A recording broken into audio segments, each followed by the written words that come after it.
Arratsalde on guztioi, eskerrik asko Hondarribiko udaleko osoko bilkura honetara etortzeagatik, bai ordezkari politiko, herritar ordezkariak, teknikariak eta baita bertan zaudeten herritar guztioi ere. Pozgarria da ikustea herritar politikak baduela pizten duela jendartearen interesa eta ongietorriak izan zaitezte guztiok gaur hemen gurekin egoteagatik. Bai eskatuko dizuet, jende asko gaude eta agian telefonoei soinua kentzea gutxienez eskertuko litzakela izango dugun debatea argi eta ongi entzuteko guztiok, bale? Osoko bilkura hasi aurretik, bai aipatu nahiko nuke pare bat gauzatxo. Alde batetik, seigarren puntuan eztabaidatuko den mozioan, gaur goizean erregistratu den sarrera idatzia izango da eztabaidatuko den dokumentua izan ere aurretik erregistratuta zegoena jaso ditu aldaketa batzuk, uste dut udaltaldeen artean izandako elkarrizketen ondorioz, eta beraz 58 sarrera idatzia izango da eztabaidatuko dena. Eta behin gaitegia amaitu eta gero, sarrera idatziz ere, bi eskaera izan dira hitzartzeak jorratzeko eta udalbatzaren araubideak ezartzen duen bezala, behin udalbatza bukatu ostean jorratuko dira bi hitzartze horiek, eta ez dakit hemen dauden hitzartu behar duten ordezkariak edo ez ditut ikusten, baina udalbatza mailerarako espero dut bertan izatea eta hitz emateko asmoa daukagu, horrela adostu genuelako bozeramaile batzordean asteartean. Gauza hauek argituta eguneko aztergai zerrendari ekingo diogu, eta lehenengo puntua Hondarribiko udalaren eta Santa Engrazia kaleko 22 eta 24 zenbakietako lursailetako jabeen arteko hirigintza hitzarmena onartzeko proposamena da, eta hori azaltzeko Estitxuri hitza emango diot. Mesedez, Estitxu, aurrera. Eskerrik asko Igor, arratsalde on guztioi. Igorrek aipatu bezala puntu honetan, Arkoia auzoko hiri lurzoruetan dauden gabeziak zuzentzen lagunduko digun hitzarmen bat dakargu. Aipatu beharra daukagu, Arko auzoak izaera berezia duela, izan ere badauka eremu bat, Arkoia 5.1 izena duena, hiri lurzoru bezala klasifikatuta dagoena, eta gure burua kokatzeko hitz egiten ari gara Santa Engrazia edo Kosta kaletik Llobregat igoz eta Endanea baserria hartzen duen eremu hortaz, eta gainontzeko auzo guztia ez urbanizagarri da. Honek esan nahi du, udalak legez modu bereizian ekin behar duela bi eremu hauetan. Izan ere, lurrez urbanizagarrian bere landa eremua babesteko ardura dauka, baina aldiz, hiri lurzoruan azpiegiturak bermatzeko bete beharra dauka. Udalbatza osatzen dugunok, ondo ezagutzen dugu, bai Arkoia eremuko beharrak eta baita bertako auzo elkarteak egindako aldarrikapenak ere.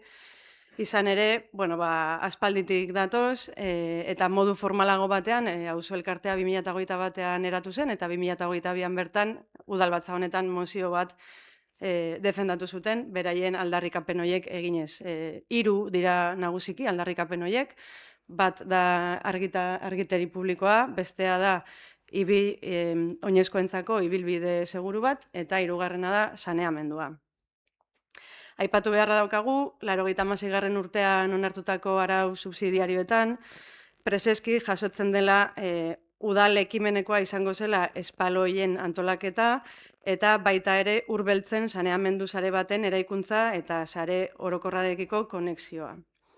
Gaur egun, behin-behineko onartuta dagoen apoak ere honela jasotzen du, eta dio, Arkoiako bidea ez da urbanizazio planifikatu baten mende izan, ez du oinezkoen biderik eta isurketa urak biltzeko arazo adierazgarria dauka. Azken honen arira, baita ere elkartetik eta baita bizilagun askoren aldetik iristen zaizkigu isuri hoien berriak erregatara eta baita errepidera bertara ere, eta beraz honek segituan zuzentzeko beharra dauka. Esan behar dugu, esku hartze hauek ez direla errazak, ikusten dezue, 30 urtetan ez direla gauzatu. Zergatik ez dira errazak? Alde batetik, hor dagoen geografia, hor dagoen aldapa nabarmena eta lur zoru publikorik ez egoteak esku hartze hauek asko moteldu ditu eta, momentuan ezin izan dira esku hartu.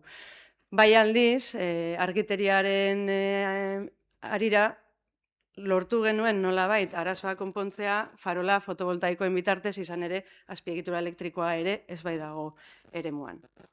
Aipatutako arazo hauen aurrean, ekiteko bi modu genituen. Hasi gintezke desjabetzak egiten, edo hasi gintezke bertako jabekideekin eseri eta guztiontzako onuragarria zen konbenio bat lantzen. Bigarren bide hau aukeratu dugu, eta gaur ekartzen dugun akordio honetan jasotzen dena da Arkoia 5.1 eremuan zuzkidura jarduketa bat planteatzea eta honen ondorioz Hondarribiko udalak lagapen bidez eskuratuko du proiektu hauek bideragarri egin ahal izateko lurzoru publiko hau. Zuzkidura jarduketa honen baitan 152 metro karratu sabai hirigintza eraikigarritasunaren hazkundea proposatzen da, zestra gainean, eta 100 metro karratu sabai gehikuntza zestra azpian. Honela, hitzarmen hau sinatzen duten jabeek konpromisoa hartzen dute Hondarribiko udalari lagatzeko berdegune eta tokiko eta izaera orokorreko ekipamenduen lagapenaren azalera. Hitzarmen honen xedea dagoen eremuan bertan eta atxikitu zaizuen dokumentazioan grafikoan ikusten den kokapen horretan. Beraz, akordioaren bitartez, udalak eskuratzen dituen lursailak esku hartzea bideragarri egiten dute. Izan ere honela, saneamendua zuzenean konektatu dezakegu kostakalera eta oinezkoentzako ibilbide seguruago bat planteatzeko aukerak ere irekitzen dizkigu. Gure eskerrona adierazi nahi diogu jabekideei aurkeztu duten jarrera kolaboratzaileagatik eta balioan jarri nahiko genuke lan egiteko modu hau izan ere iruditzen zaigu udala eta jabekideak edo udala eta auzotarrak hori ez da, akordiotara iristeko borondatearekin iristen garenean lortzen diren emaitzak inpaktu handiagoa dutela kolektibidadean eta normalean bi aldeak irabazten ateratzen direla. Tramite administratiboei dagokienez, hitzarmena 2026 urtarrilaren 26an argitaratu zen gaon, 20 egunez egondu da agenda aurrean, legeak horrela eskatzen duelako, eta ez da inolako alegaziorik jaso. Beraz, ikusita ez dela alegaziorik jaso eta aldeko txosten juridikoa daukana, udalbatza honetara dakarguna da hitzarmen hau aprobatzea. Eskerrik asko ez ditxo ez dakitu udaltaldeen aldetik hitzartzerik egin nahi den. Bai, Gonzalo, zure da hitza? Bai, arratsaldeon denekeri, etortzetik eskerrik asko ere bai. Eta, gure aldetik begi honez ikusten dugu hitzarmen honen bukaera, baino pena sartzen dugu, batez ere azken batzorrean jaso genulako dokumentazio guztia, zen zuen ahotikan ez dugu deus jaso, batez ere ikusi genuen boletinan baitzintzitik eta hortaz konturatu ginen. Baina horren arira, hoi dena ondo jartzeko alkohol eremu guzti horretan, begi honez ikusten dugu lursail horiek erosteko. Badaude gune gehiago erosi behar dienak, hartu behar dienak, edo aldatu behar dienak, eskuz, eta horren arira guk horregun gora beti laguntzeko prest. Aipatu zuen daneraino dena, urbanizagarria, baina pixka gora ere baude lur guztiaia prestatuak espaloiak eta argiteria jartzeko eta horren arira jakiteko nabarmena eta proiektu baten zai egon gaitezke eta berden onartian lortzen dugu proiektu hori hau bat ezatetzia. Gure bozka aldeko izango da. Eskerrik asko, ez dakit beste hitzartzerik, ez? Argipen gehiagorik ez da?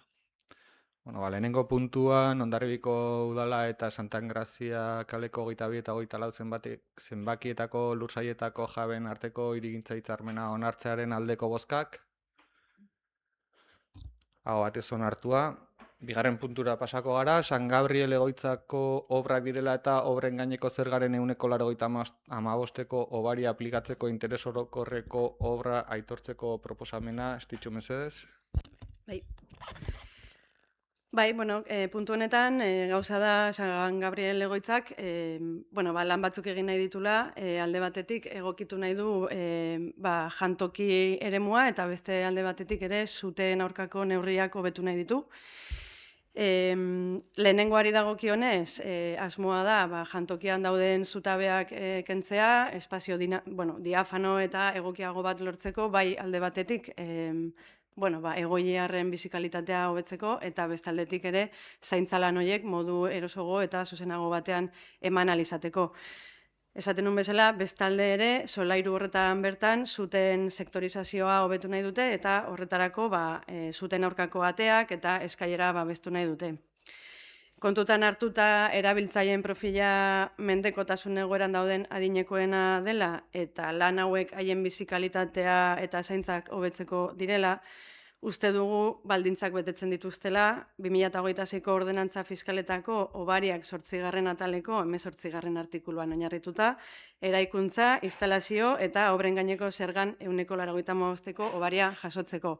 Horretarako, obra hauek interes orokorreko bezala edo interes bereziko bezala deklaratuak izan behar dira, eta horixe da puntu honetan dakarguna. Zartzerik, argipenik behar da. Bai, Gonzalo, zure da hitza. Interesgarri, eskerrik asko ez ditu berriz.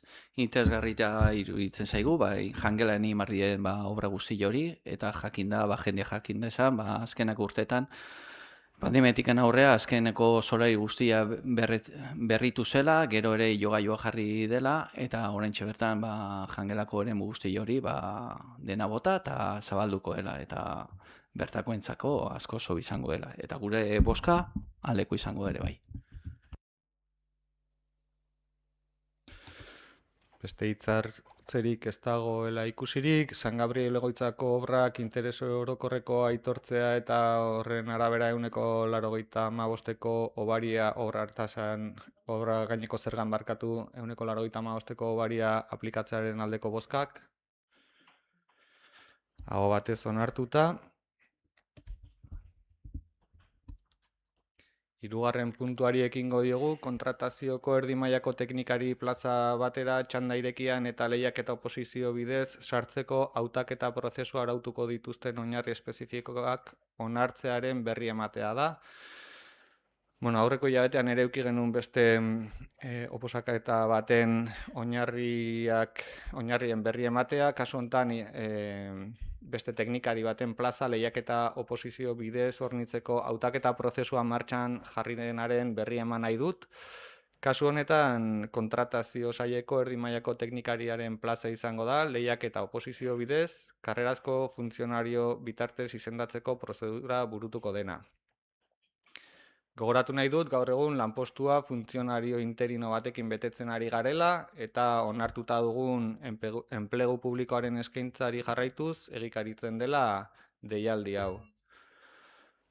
Langile batzordearekin otsailaren 27an oinarria partekatu eta adostu ziren eta ondoren eskumena daukan tokiko gobernu batzordean onartu ziren martxoaren 9an oinarri hauek.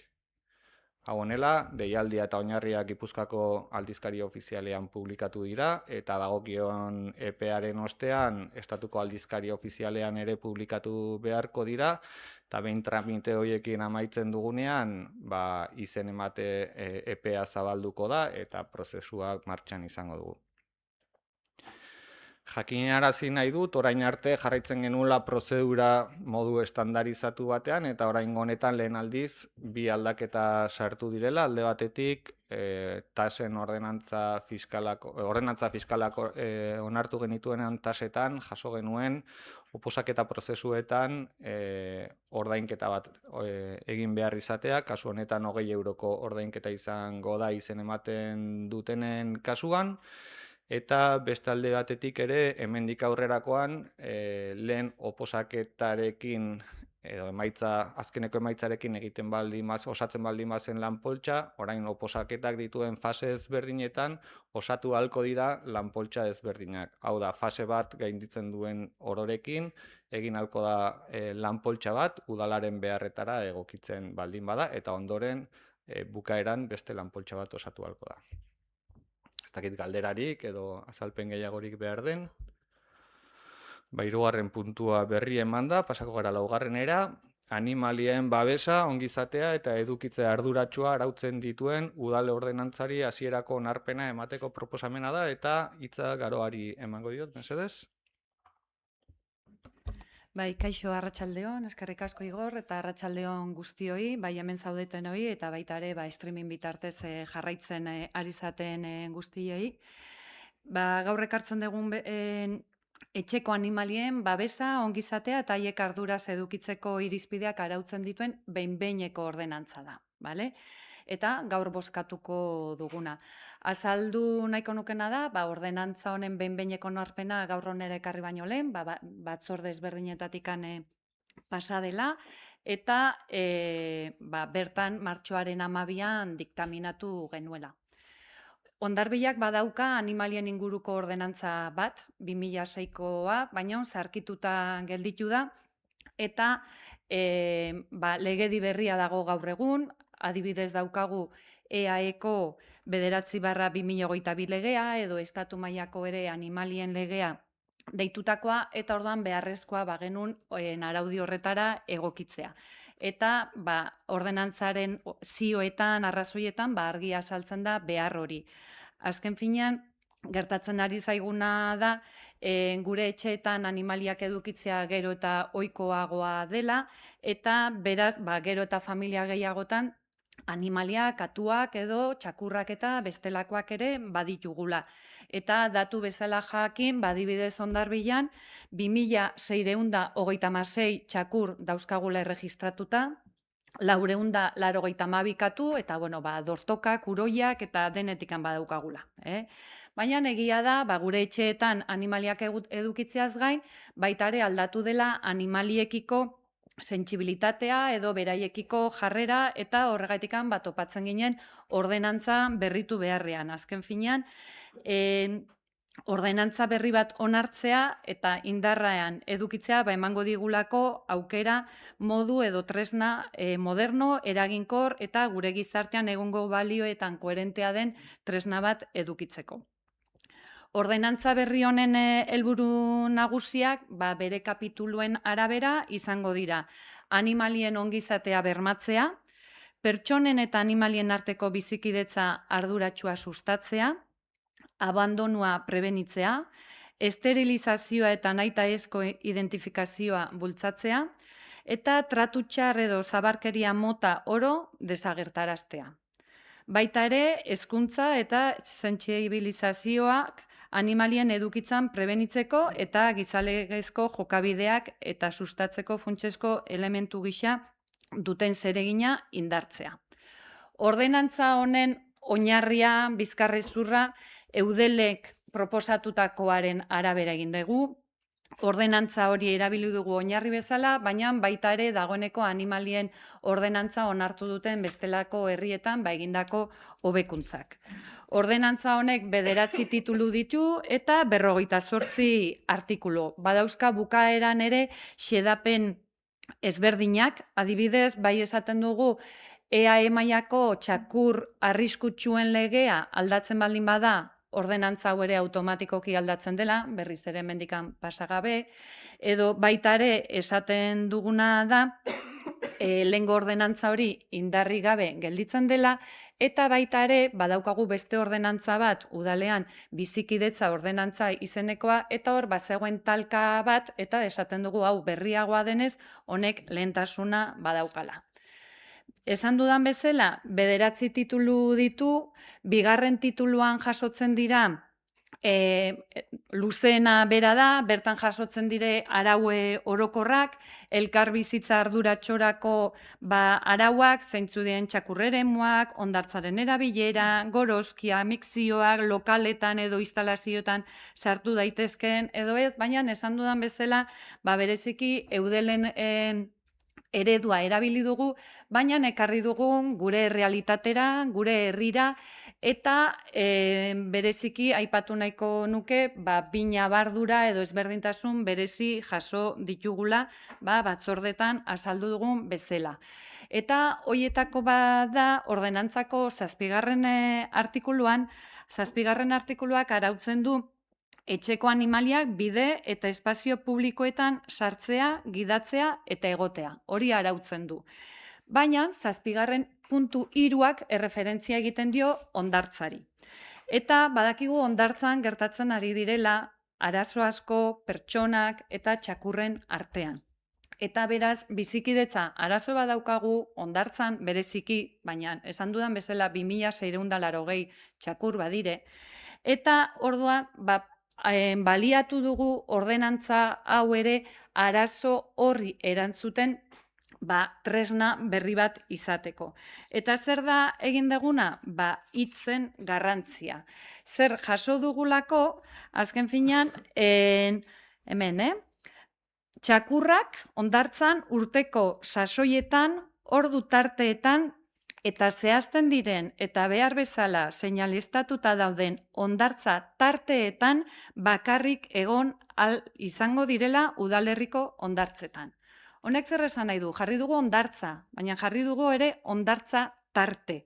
Tarte hitz horrek ematen digun aukera da gure hondartza zatitzeko. Esateko, non daukaten lehentasuna pertsonek eta noiz neguan, zari gara neguaz hizketan, bale? Argi dago udakoa erabaki delako ez dugula aldatuko, udako garaian txakurrak debekatuta egongo dira, baina neguko garaian, orain arazoak ere ditugun garai horretan, erabaki dugu hitz hori sartzea. Hitz hori ordenantzan sartzeak albideratuko digu gero bestelako lanketa batzuk aurrera eramatea. Ordan hori izan, herrian egin dugun ordenantza honetan sartu dugun berrikuntza bat, eta bigarrenare aipatu nahiko nuke, katu koloniei dagokion 5. titulua, ez degula erabat eudelek proposatutakoa jarraitu, baizik eta Hondarribiko katuak elkartearekin elkarlanean idatzi dugula artikulatu guzti hori. Azken finean, beraiek dira gure herrian eta lanketa horretan egunero daudenak, eta beraien jakintzak eta udalak ere beharra dituen horrekin, egin dugu, elkar harreman hori eta elkar adoste hori. Azken finean, Hondarribiko katuak delako jabetza pribaturik gabeko katuen ardura duen elkartea, eta bera da katu horien esterilizazioa eta lanketa eramaten duena. Eta azkenek urtetan, Hondarribiko katuak eta udalaren arteko harremana bereziki sendotzen joan da. Esan dudan bezala artikulatua luzea da, gaur behin-behinekoz onartzera ekarriko dugu. Horrek esan nahi duena da, behin gauan Gipuzkoako aldizkarian publikatzen denean, 30 eguneko epean, behin-behineko ordenantza honi alegazioak egin ahalko zaizkiola. Ordenantza honi alegazioak egin ezkero moldatu beharko dugu gero eta berriz ere udal batzatikan pasa, eta alegaziorik ez baluke, behin betikoz onartuta geldituko zen.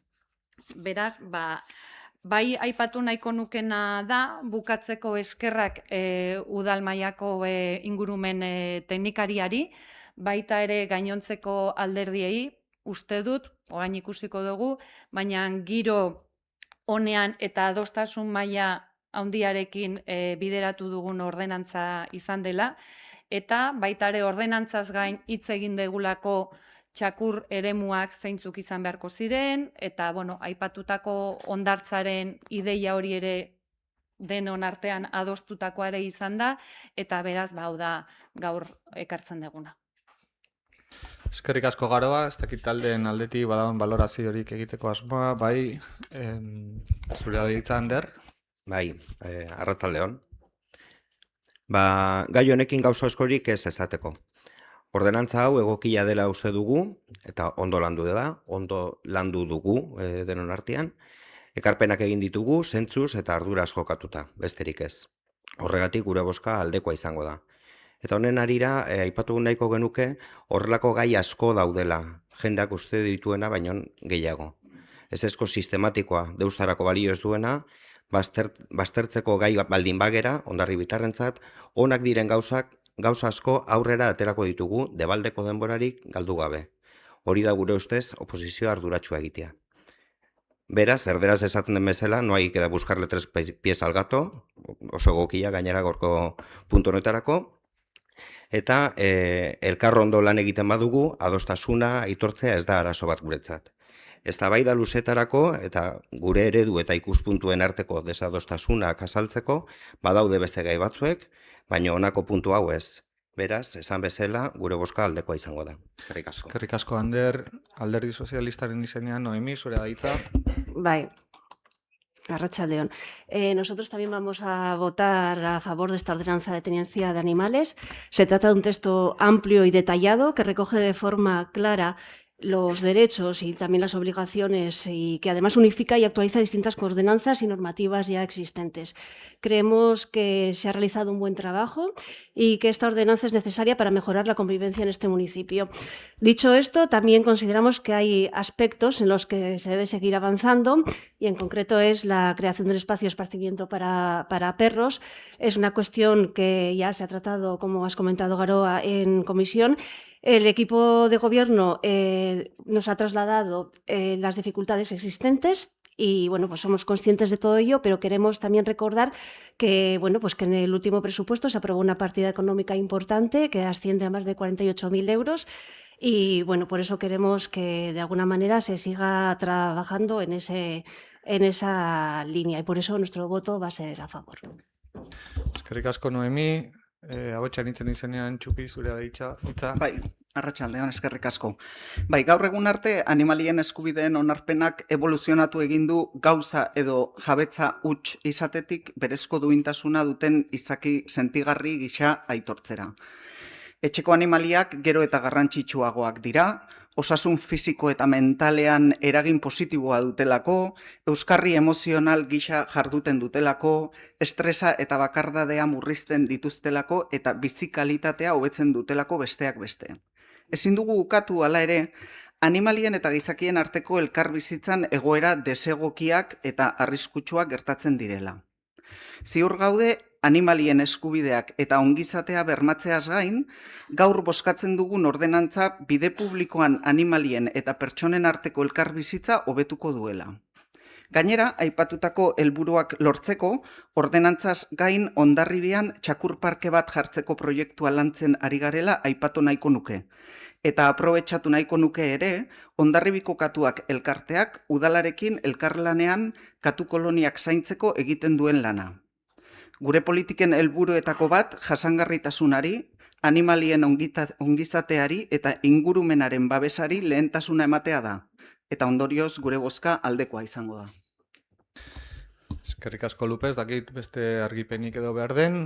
Laugarren puntua beraz bozkatzera pasako dugu, animalien babesa, ongizatea eta edukitzea arduratsua arautzen dituen udal ordenantzari hasierako onarpena ematearen aldeko bozkak. Hau batez onartua, bosgarren puntura pasako gara. Hondarribiko emakume eta gizonen berdintasunerako bigarren plana behin betiko onartzeko proposamenari dagokiona da. Gai hau heltzeko testu inguru bat egin nahi nuke eta horretarako historiari begiratzea besterik ez dago. Gizarte antolamenduak gizonak eta emakumeak posizio desorekatuan jarri ditu. Emakumeen menderatze eta zapalkuntza egitura funtsean bizitzako testu inguru guztietan, bai publikoan zein pribatuan, dagoen botere maskulinoaren erabilerari dagokio. Ikuspegi historiko eta politikotik, emakumeek lortutako aurrerapenak bakarrik aurrera egiten duen prozesu progresibo baten ondorio natural, logiko eta lasai gisa aurkezten saiatzen dira. Gauzan bilakaera naturalean narratibak funtziona dezan, emakumeen konkistak barregarri ustea, ezkutatzea edo isilaraztea izan da estrategia sarritan. Legearen aurrean berdintasun formala aitortzea ez da nahikoa izan hainbat fenomeno desagerrarazteko. Hala nola, genero indarkeria, soldata diskriminazioa eta pentsioena ere, noski, emakumeen langabezia handiagoa, boteregunetan emakumeen ordezkaritza txikia edo kontziliaziorako zailtasunak. Errealitate horiek agerian uzten dute oraindik ere egiturazko desberdintasuna badagoela gure gizartean. Eta horrek eskuartze publikorako tresna juridiko berriak eskatzen dituela. Berdintasun erreala eta eraginkorra sustatzera bideratutakoak. Berdintasun formala zer da? Legea pertsona guztiei uniformeki aplikatzea. Oinarrizko baldintza da, baina ez da nahiko eskubideak benetan gauzatzen direla bermatzeko. Aldiz, berdintasun materialak, berdintasun erreala eta eraginkorra eragozten duten oztopoak kentzea eskatzen du. Udaletako berdintasun planak politika publikoko tresna estrategikoak dira, eta argi eta garbi definitutako helburua dute. Gizartean dauden desberdintasun egoerak diagnostikatzea, zuzenketa helburuak ezartzea eta bideratutako neurri zehatzak artikulatzea. Emakumeen eta gizonen arteko benetako berdintasuna lortzea azken finean. Bere izaera arau emailea eta teknikoa da. Eta ezinbestekoa da ura egiteko eta onartzeko prozedura eta haren eduki materiala guztiz bat etortzea indarrean dagoen legeriarekin. Eta berdintasunerako eta diskriminaziorik ez izateko eskubidea erazten duen konstituzioa eta lege irizpideekin edo printzipioekin. Honaino helduta, testu inguru honetan ikusten da araubideak garrantzia handia jasotzen duela berdintasun planak egikaritzerako garaian. Eta horri ere heldu nahi diot. Tokiko erakundeak berdintasun planak onartzeko bete beharra dugu EAEko emakume eta gizonen berdintasunerako eta emakumeen aurkako indarkeria matxistarik gabeko bizitzetarako legeak adierazten duen bezala. Arau honen gainetik ere Europar Batasuneko zuzentarauak baditugu, estatuko araubide orokorrak ere lotzen gaituzte, eta udalerriak berdintasunerako politika publikoak egikaritzera behartuta gaude beraz. Hondarribiaren kasuan, Eusko Jaurlaritzaren plangintza orokorrean ezarritako gidalerroekin bat etorri behar duen plangintza izan behar dugu. Beharrezko baliabideak ezarriz alde batetik, aurreikusitako neurriak modu eraginkorrean eta koordenatuan gauzatzea ahalbideratu eta bermatu beharko delarik. Hondarribiko udalak 2023 urtetarako onartu zuen lehenengo berdintasun plan bat, non 100 ekintza inguru jasotzen zituen, baina jarraipen eta ebaluaziorik burutu gabe amaitu zen epealdi hori. Plana, tresna eraginkorra izan dadin, ahalik eta gehien egokitu behar da tokiko errealitate eta beharretara. Garrantzitsuagoa da errealitatetik bertatik planifikatzea eta programatzea, eta sor daitezken aukerak ikuspegi errealista eta estrategiko bikoitzetik aprobetxatzea, beste testu inguru batean funtzionatu ahal izan duen praktika on bat aplikatzea baino. Horregatik, planaren aurretik, 2024an egindako diagnostikoa garrantzitsua izan da. Abiapuntua ondo kokatzeko.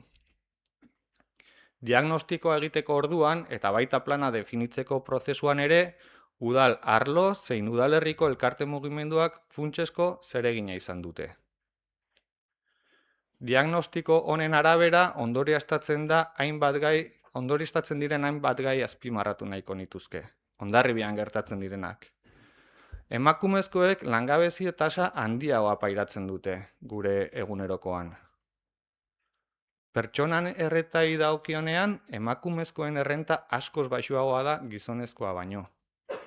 Horrek ondorioz ekartzen dituen pentsioen desorekak ere kontutan izan behar ditugularik. Pobreziak emakume aurpegia du Hondarribian. Bereziki nabarmentzekoa da emakume migratua eta egoera irregularrean daudenen kasua. Emakumeen eskubideen aldeko edo talde feministen artean ez da koordinazio espazio finkorik izan orain artean.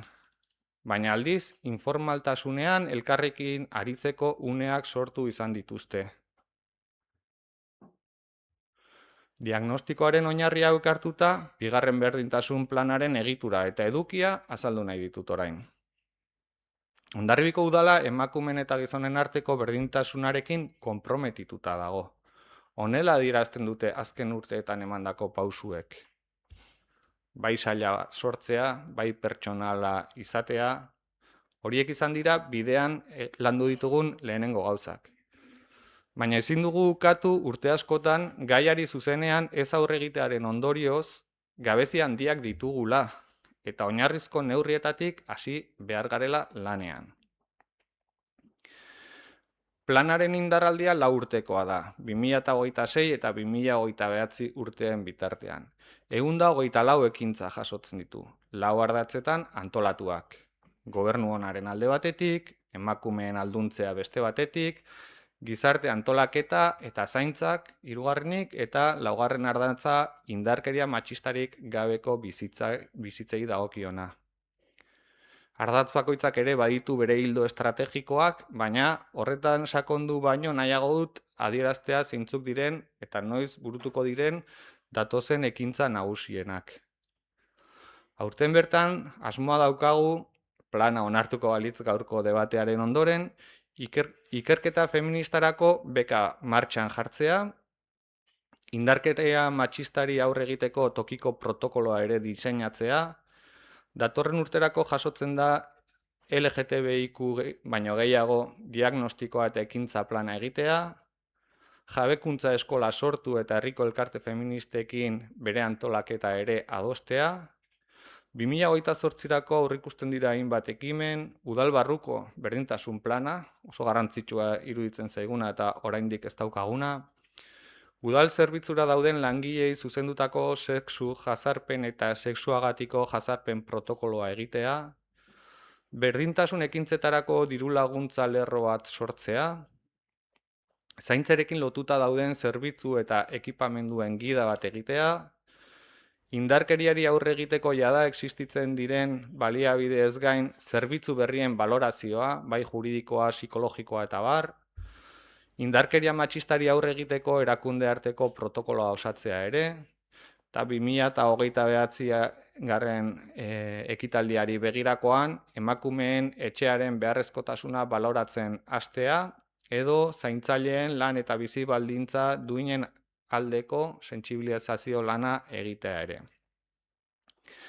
Baina egongo dira baita ere 4 urte hauetan zehar gidalerro bezala eta jarraikortasun batean landuko diren hainbat gai ere. Udal jardunari dagokionean, sail desberdinen jardunean genero ikuspegia txertatu eta neurri ezberdinak hartzea, adibidez, estatistika datua generoaren baitan jasotzea, udal langileen formakuntza, berdintasun mailaren dinamizazioa, genero inpaktuaren aurretiazko eraginaren azterketak, zerbitzuen kontratazioan berdintasun klausulak lantzea, ahalduntzeari dagokionean, kale izendegiaren lanketa elkarte feministarekin lankidetzan egitea, herriko elkarte eta eragileekin genero azterketa bat egitea, kirolari dagokionean adibidez Hondarribiko emakume kirolarien praktikak ezagutaraztea eta indartzea, uste dugu importantea dela ereduak izatea emakume gazteek kirolaren ikuspegitik badagoelako indar nabarmen bat hor eta alduntzean lagundu dezakela ere. Kiroldegiaren azterketa ikuspegi feminista batetik egitea, kirol taldei indarkeria eta sexu erasoen kontrako protokoloak egiteko aukerak aztertzen laguntzea eta berdintasunarekin lotutako trebakuntzak eskaintzea ere. Alardeari dagokionean 2 ekintza jasotzen dira, hainbatetan hitz egin dugu horien inguruan. Hezkidetzari buruz 2026-2027 ekitaldietan herriko ikastetxeekin hezkidetzaren sakontzeko udalak zer egin dezakeen hausnartu nahi dugu, ondoren erabakitakoa indarrean jartzeko eta beraiekin batera lantzeko ere. Eta indarkeria matxistari dagokionean eragile ezberdinekin, bai elkarte feministak, jaien antolatzaileak, ostalariak eta bar, indarkeria matxistari aurre egiteko sentsibilizazio eta prebentzio kanpainen gauzatzea dugu helburu. Ekintza guzti hauek plana bera behar bezala garatu ahal izateko udalak ondorengo koordinazio eta jarraipen egiturak izango ditu. Egitura edo gune bakoitzak berari dagokion ardurak hartuko dituelarik. Alde batetik, berdintasun arloa, lehen aipatu du sortua den berdintasun arloa, berdintasun teknikari batekin eta ahalko balitz arloa bera indartzea interesgarri litzateke, lanketa teknikoa egiteko, berdintasunerako talde eragilea, berdintasun teknikaria, gehi alkatea, gizarte zerbitzuetako zinegotzia eta hirigintza zinegotziak osatuko luketena, plana gauzatzerako garaian egunerokoan egin beharrekoei aurre egiteko. Berdintasun mahai bat ere jasotzen da, eragileak, feministak edo berdintasunaren aldeko lanketan ibiltzen direnak izango dira eta lehen aipatu dudan bezala teknikariak dinamizatzaile lanak egingo ditu. Eta azkenik ere udal kudeaketa batzordea izango dugu. Udal talde guztietako ordezkariak eta berdintasun teknikaria ere bertan parte hartuko dutelarik. Eta osaera guzti honek ze helburu izango du?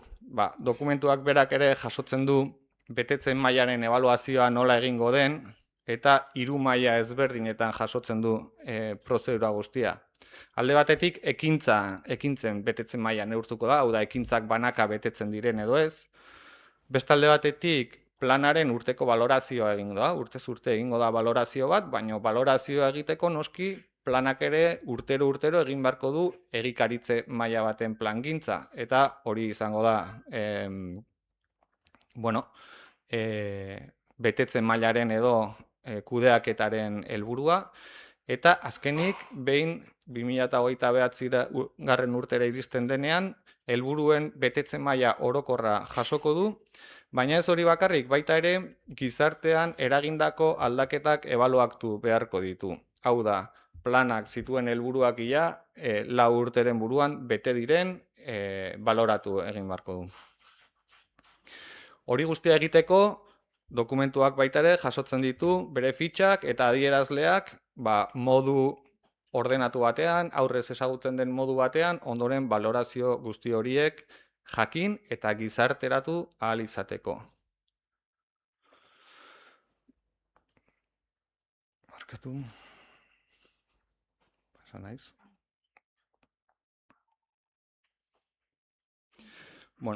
Bigarren berdintasun planaren burutzaren prozeduran partaidetza tramite bat izan da. Irekia.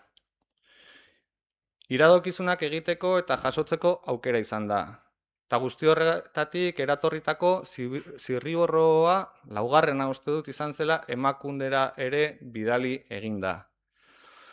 Eragile eta erakundeen ekarpen hauetatik azpimarratu nahi dut dokumentoaren lehen erazkin bezala jaso dela gaian adituak diren 4 pertsonek egindako txosten juridikoa.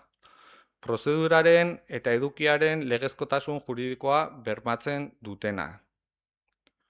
Bestalde batetik ere, Emakunde erakundeak eginiko txostena ere jaso da gaurko udalbatzako dokumentazioarekin batera.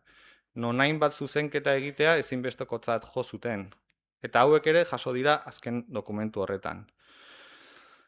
Lanketaren ibilbidea 2 urteko ibilbidea izan da.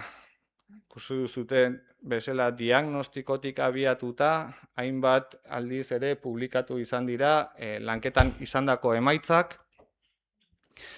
Eta eskertu nahi dut 2 urte hauetan lanean aritu diren teknikari, eragile, alderdi politiko eta erakunde guztiak. Izan ere, beraien laguntzari gabe gaur ez ginateke gai izango ekartzeko horrelako dokumentu mardul eta garrantzitsua. Azalpen hau eman da, gustatuko litzaidake udaltaldeen artean debatea zabaltzea. Ez dakit, bai?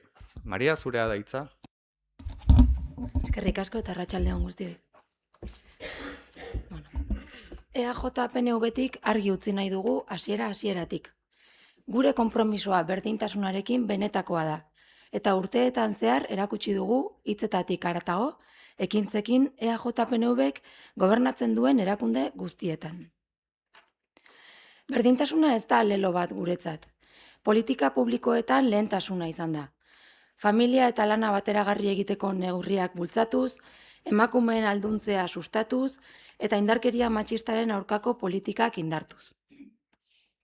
Azken urteetan, gainera, urrats berriak ematen jarraitu dugu. Hain zuzen ere, aste honetan bertan, EAJ-PNV-ek bere barne protokoloa onartu du sexu jazarpenaren eta sexuan oinarritutako jazarpenaren aurrean jarduteko. Eta badakigu erronka ez dela amaitu. Gaur egun, berdintasunaren aurkako diskurtsoak berriro agertzen ari dira.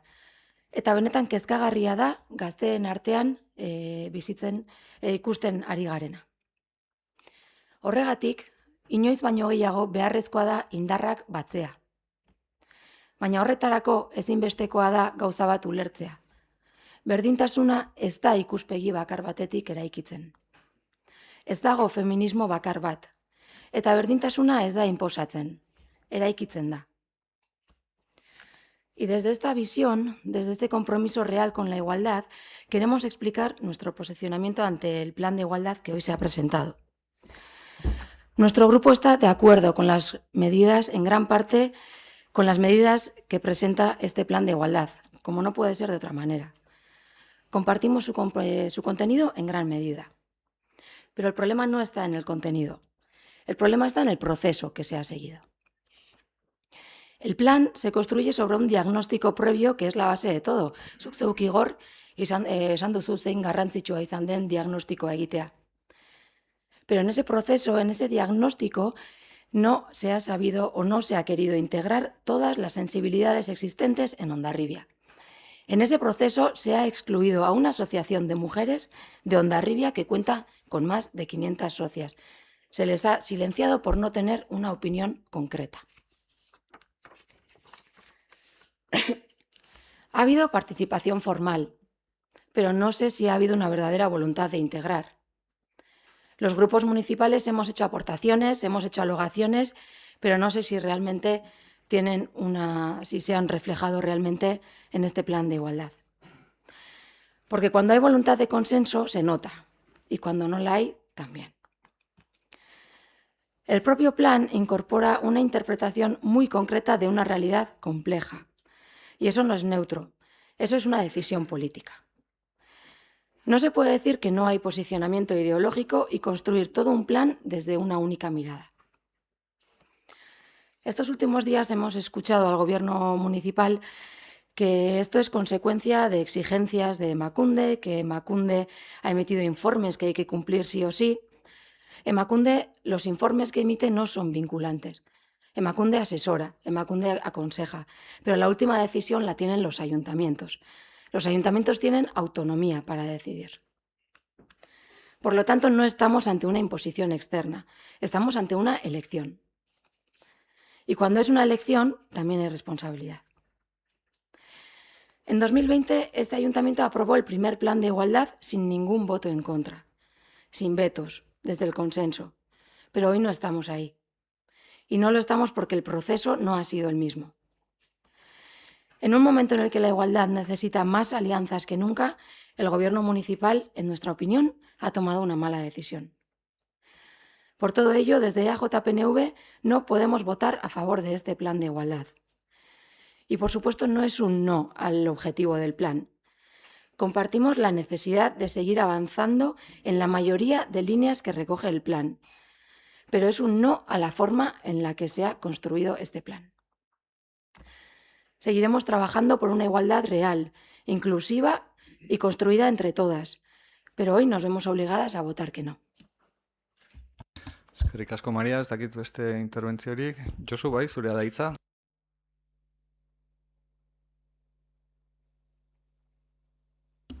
Arratsaldeon. Bueno, esango dute ez dela gaur egun egokiena politika honentzako. No es el buen día para la buena política. Yo creo que desde ese punto de vista lo tengo que remarcar. Yo creo que las cosas se pueden haber hecho de otra manera. Pero en todo caso, voy a decir lo siguiente. El PS Euskadiko Ezkerra de Hondarribia denuncia la exclusión de asociaciones de mujeres en el plan de igualdad por motivos ideológicos. Ahotzanit y H. Bildu no están siendo consecuentes con los compromisos que ambas formaciones adquirieron cuando estaban en la oposición. El Grupo Municipal Socialista recuerda que ya presentó una serie de enmiendas en las propuestas incluidas en el segundo plan de igualdad, solicitando expresamente que la Mesa de Igualdad garantizara una participación amplia y plural. Una pluralidad que no se ha producido porque algunos colectivos de mujeres no han sido convocados para formar parte de la mesa, excluyendo así a una parte importante del tejido asociativo femenino de Hondarribia. Asimismo, el PS Euskadiko Ezkerra ha recordado que en octubre del 2022 a propuesta de Botza-Nitz se presentó la moción Propuesta de materialización de la política de igualdad, apoyada por H. Bildu. En el primer punto, dicha moción se afirmaba explícitamente la voluntad de crear una mesa de igualdad garantizando una participación plural y amplia. Eso es algo que fue en el 22, votado por vosotros y propuesta de vosotros. Las y los socialistas lamentamos que el actual equipo de gobierno que apoyó la moción cuando estaban en la oposición no esté siendo consecuente con la propuesta que entonces defendieron. En ese marco, el Grupo Municipal Socialista presentó 3 alegaciones al Plan de Igualdad. La segunda de ellas hacía referencia directa a los criterios de conformación de la Mesa de Igualdad, solicitando la eliminación del punto F que preestablecía la opinión y el objetivo de la mesa, anulando así la opción de participar en ella sin renunciar a opciones y principios a cientos de mujeres. Consideramos que con este criterio quedan excluidas todas aquellas asociaciones de mujeres que no sean favorables, que no compartan esa postura. La defensa de la igualdad es una reivindicación de la que el Grupo Municipal Socialista es y será defensor y es defensor, incluyendo a todas las asociaciones de mujeres de Hondarribia, sin exclusión.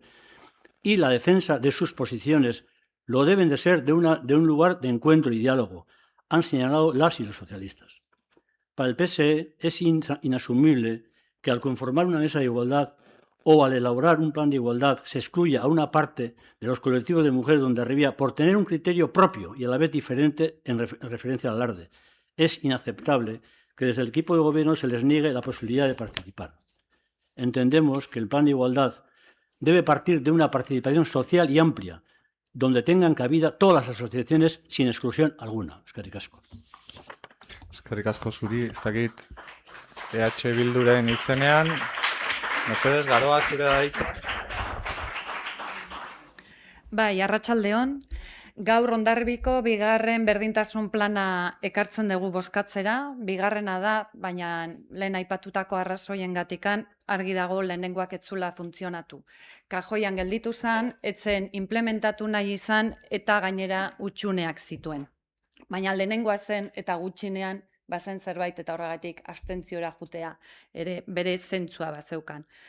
Gaur, esan den bezala, bigarren plan hau berdintasun teknikari batekin burututako lehen plana da. 2026 urtean gaudela ezin dugu ahaztu. 124 neurri jasotzen ditu eta 4 ardatzetan oinarrituta. Ekintza asko, Igorrek aipatu ditu, baina soberan ez dagoenez, ekintza asko sorreretara bideratuta daude, zuzenduta daude. Jabekuntza eskola sortu. Zaintzarako espazio egokiak sortu, berdintasun maila sortu, udaltzaien arteko koordinazio egiturak sortu, datuak genero ikuspegiarekin aztertzeko tresnak sortu, kirol kluben artean emakumea eta kirola lantzeko egitura sortu, liburutegian emakumeen atal propioa sortu, emakumeen zaintzaien sareak sortu, eta baita ere protokoloak. Protokoloak ezarri, indarkeria kasutako udalbarneko protokoloa adostu, tokiko erakundeen arteko protokoloa adostu eta sinatu, udal langileen sexu jazarpenerako protokoloa egin. Hondarribia, inguruko beste herriekin konparatuta, atzeratuta dago politika municipalistetan. Oso. Eta gobernu talde hau saiatzen ari da lanekin ezinean, edo neka ezinean hobesan da, Hondarribia 21. mendera ekartzen. Eta berdintasuna ez da excepzio bat. Berdintasuna urte askotan, hamarkada askotan ez da landu. Ez da lanketa sakonik egin. Landutako planari alderdiok ekarpenak egiteko aukera izan dugu. Eta guk, EH Bildutik, berdintasun sailean diru laguntza lerroa sortzeko proposamena egin genuen eta onartua izan zen. Bestalde, edukiaz gainere garrantzitsua da planaren jarraipena eta kontrol metodoak. Lehen esan dugun bezala, lehenengoak ez zaukan horrelako ezerrez, ez baitzagon benetako interesik. Eta kontrol horretan badaukagu berdintasun teknikaria, talde eragile politiko teknikoa, berdintasun maila, gizarte eragileen partaidetzarekin, edota alderdi politikoa parte hartzen dugun kudeaketa batzordea. Esan bezala, 124 ekintza. hortikan bi bakarrikan alardeari lotutakoak. Eta baita ere, emakundek eskatutakoa jarraitzen duena, txostena edo gehigarri bat alardeari buruzkoa. Emakundek bere lana egin du. Ez da vinkulantea, baina, bueno, alderdi politiko batzuk sortutakoa bada. Eta gutxinean, errespetu hori sort du. Beraz, eskerrik asko ere emakunde bere lanean motz ez gelditzagatik, baina bereziki ere hemendikan eskerrak eman nahi diegu prozesu honetan parte hartu duten eragile eta norbanako guztiei. Gure herriko berdintasun teknikariari ere bai. Gaur, Hondarribiko berdintasun plana 2 urtetako lanketa sakon, metodiko, parte hartzaile eta legezkotasun guztiak betetzen dituen dokumentu baten emaitza da. Udal honek, herri honek, 2029 urtea bitarte berdintasun politiketan jarraitu beharreko norabidearen iparrorratza da. Horregatik, balorazio politiko hau eginda gure bozka aldekoa izango da. Baina gaur, balorazio politikoaz gain, politiko emozionalare egin nahi dugu EH Bildutik. Guk, Hondarribiko EH Bildun, betidanik argi izan dugu emakumeen berdintasunak ez daukala salbuespenik. Ez daukala mugarik.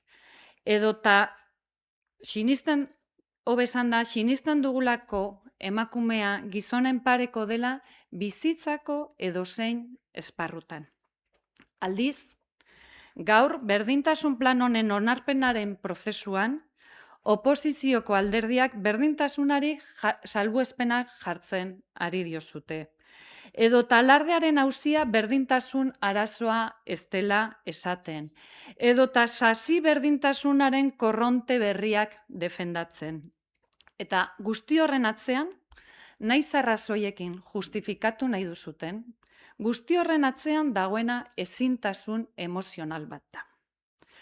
Nola ulertu bestela, hemen gauden 4 alderdi politikoetikan, 3 bozeramaile emakumeak izatea, eta printzipio hori gure herriko egun guztietan ezin aplikatzea.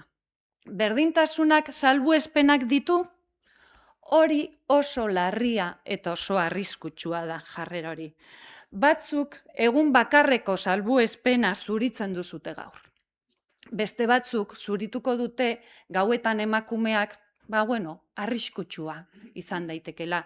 Edo beste batzuk zurituko dute emakumeak kirolean, aldela berekin sartu, edo lanean, edo kalean, zuritzekotan, zuritu daiteke egun bat, zuritu daitezke 365 egun.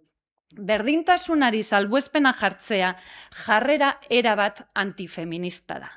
Berdin du ze portzentaietan. 0,5, 1%, 110 edo dena delakoa. Gutxi izan ziren gure herriko jai nagusiari hasieratikan dagoeneko 30 urte, berdintasunari salbuespenik jarri ez zioten emakume eta gizonak. Eta kasu horretan, eaen oraindik ez zegoen berdintasun leigarik. Eta emakume eta gizon horietako batzuk gaur hemen ditugu gurekin. 30 urte hauetan aldiz, berdintasunaren espaloira aldatu diren pertsonak gero eta gehiago izan dire. Iritziz aldatzea, norberak bere gain, bere jokaeran, bere jarreran ardura hartzeko modu bat da. Norbera bere buruarekiko zintzoa izatea, eta horretarako ausardia behar da. Zorionez, 30 urte hauetan gure herrian jende ausart asko agertu da eta burua atera du. Baina bai, badaude batzuk ezingo dutena iritziz aldatu. Ezin dutelako beren burua ispilu baten aurrean jarri eta beren jarreren ardura beren bizitzako motxilan eraman. Ausardia faltagatik. Eta nahi dituzuten aitzakiak asmatuko dituzue zuen buruak, zuen jarrerak zuritzeko. Baina berez guzti honen atzean ausardia falta da. Gogorra delako, 30 urtetako jarrerak, esanak, desegokiak, 30 urtetako jarrerak, egokiak ez direla onartzea eta berdintasunaren espaloira aldatzea.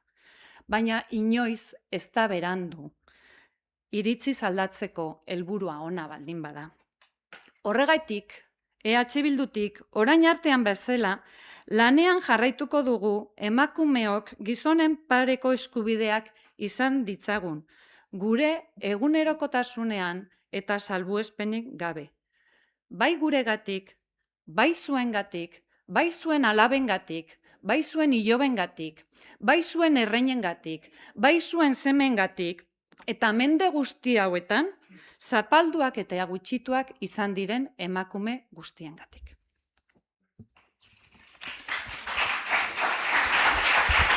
Mesedez, debatea...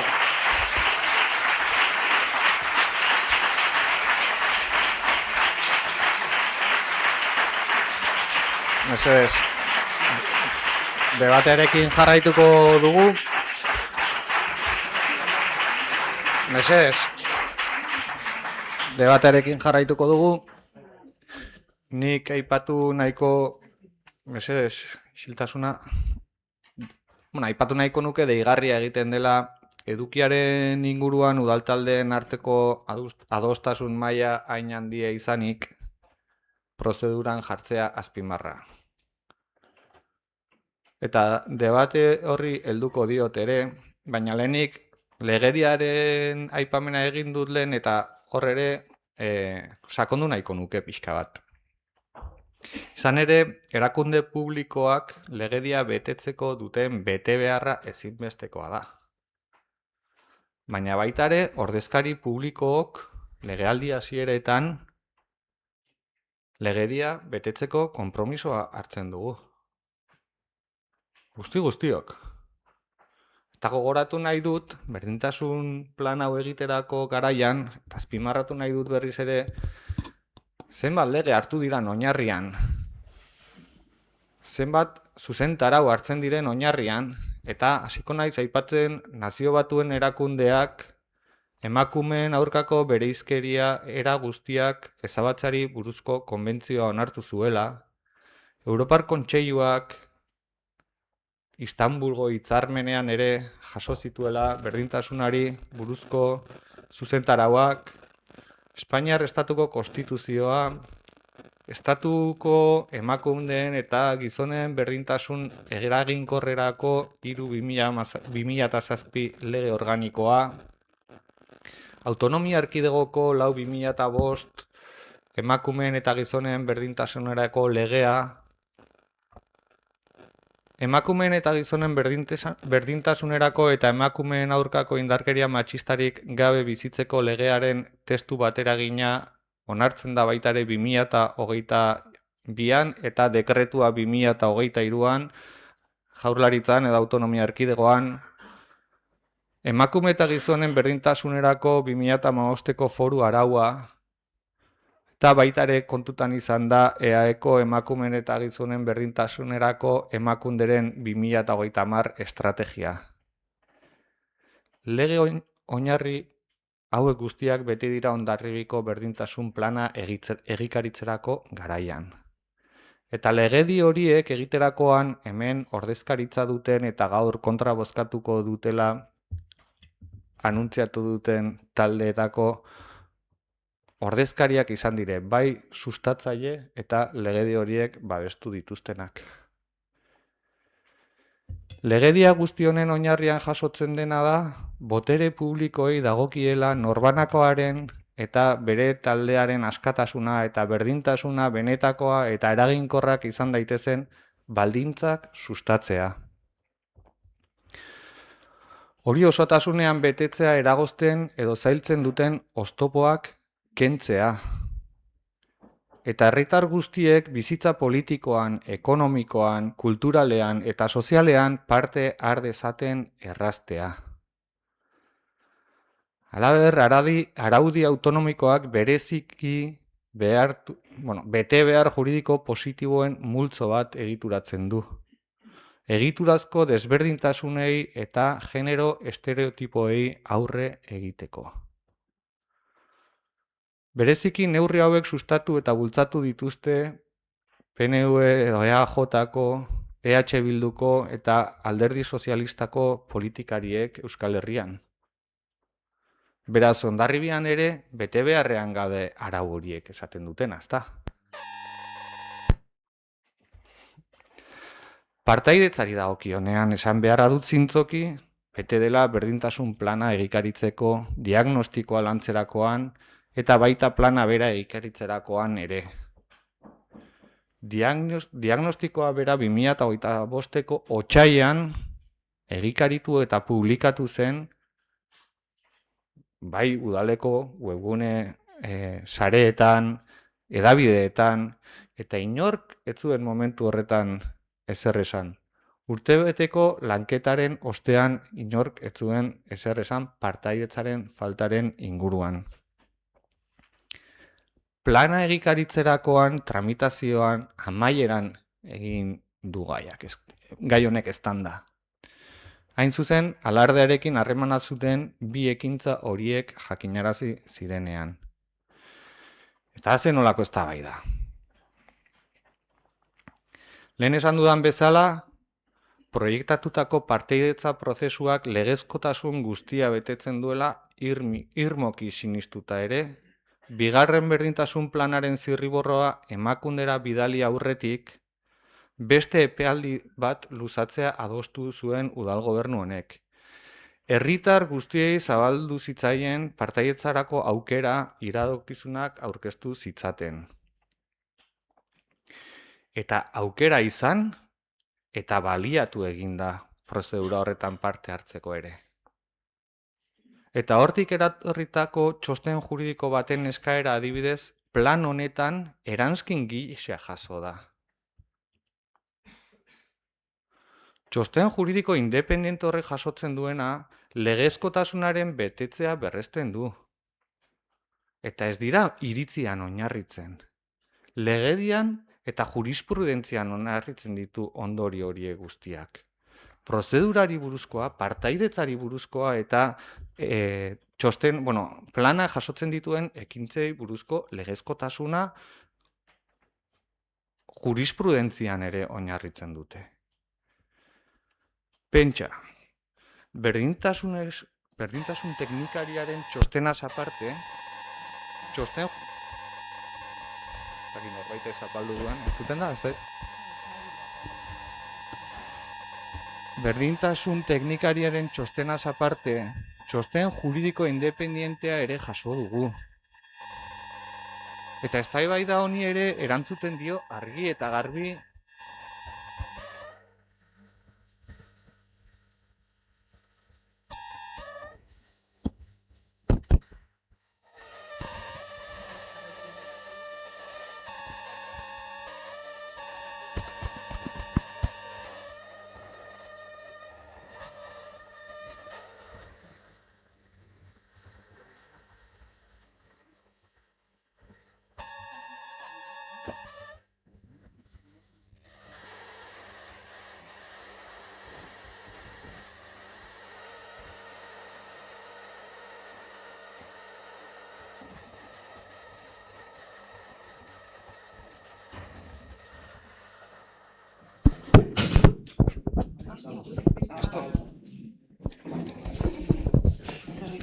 barkatu etetea.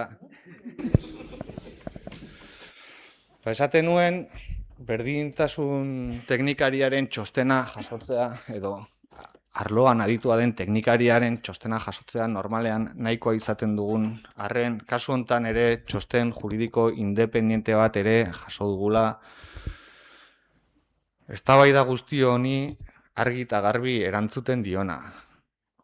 Nire ustez, oinarri sendoa du bigarren berdintasun plan honek, bai edukearen ikuspegitik, adostasun maila nahiko handia jaso duen dokumentua izanik, eta baita prozeduraren inguruan ere. Nik ez nuke askoz gehiago luzatu nahi, ez dakit beste norbaitek zerbait aipatu nahi duen gehiago, bai Maria. Mila buelta eman posible dizkiogu gaiari eman, eta guk berriro diot ez gara berdintasun planean berdintasun planak jasotzen dituen ekintzetan zentratu. Baina eske hainbeste garrantzia eman diozuzuk diagnostikoari eta parteidetzari berriro bueltatzen garela hasierala. Diagnostiko horretan parte hartu ezin izan dute hainbat eta hainbat emakumek, berriz ere diot, eta nik ez dut alarde hitza orain arte aipatu, alarde bakarra eta paritarioa babesten ez dutelako. Horregatik, alde batera utzi zaie, eta ezin izan dute diagnostikoan parte hartu. Eta hor jartzen dugu guk fokoa. Emakume hoien iritzia txikiagoa da, balio gutxiagoa dauka, beraien iritzi sendo horrek ez dauka garrantziarik, ezin dute berdintasunaren inguruan hitz egin, beraien aportazioa egin. Hori da guk zalantzan jarri deguna hasieratik. Eta gero EH Bilduk egindako diskurtso emozionalari ezin diot emoziotik erantzun. Oraindik ez nago edo ez gaude pres EH Bildutik lekzio demokratikoak jasotzera giza eskubideen inguruan, benetan diot. Mesedez, debatea dago. Debatea ez da bukatu. Beste hitzartzerik, bai Noemi, usten badizute. Sí, yo quería decir que las concejalas que no vamos a votar a favor no estamos alienadas. Y también somos feministas. Y no necesitamos que Garoa nos enseñe el camino, que podemos defender que las mujeres incluso salgan en el alarde, pero a la vez podemos defender que determinados colectivos también participen en la mesa de igualdad.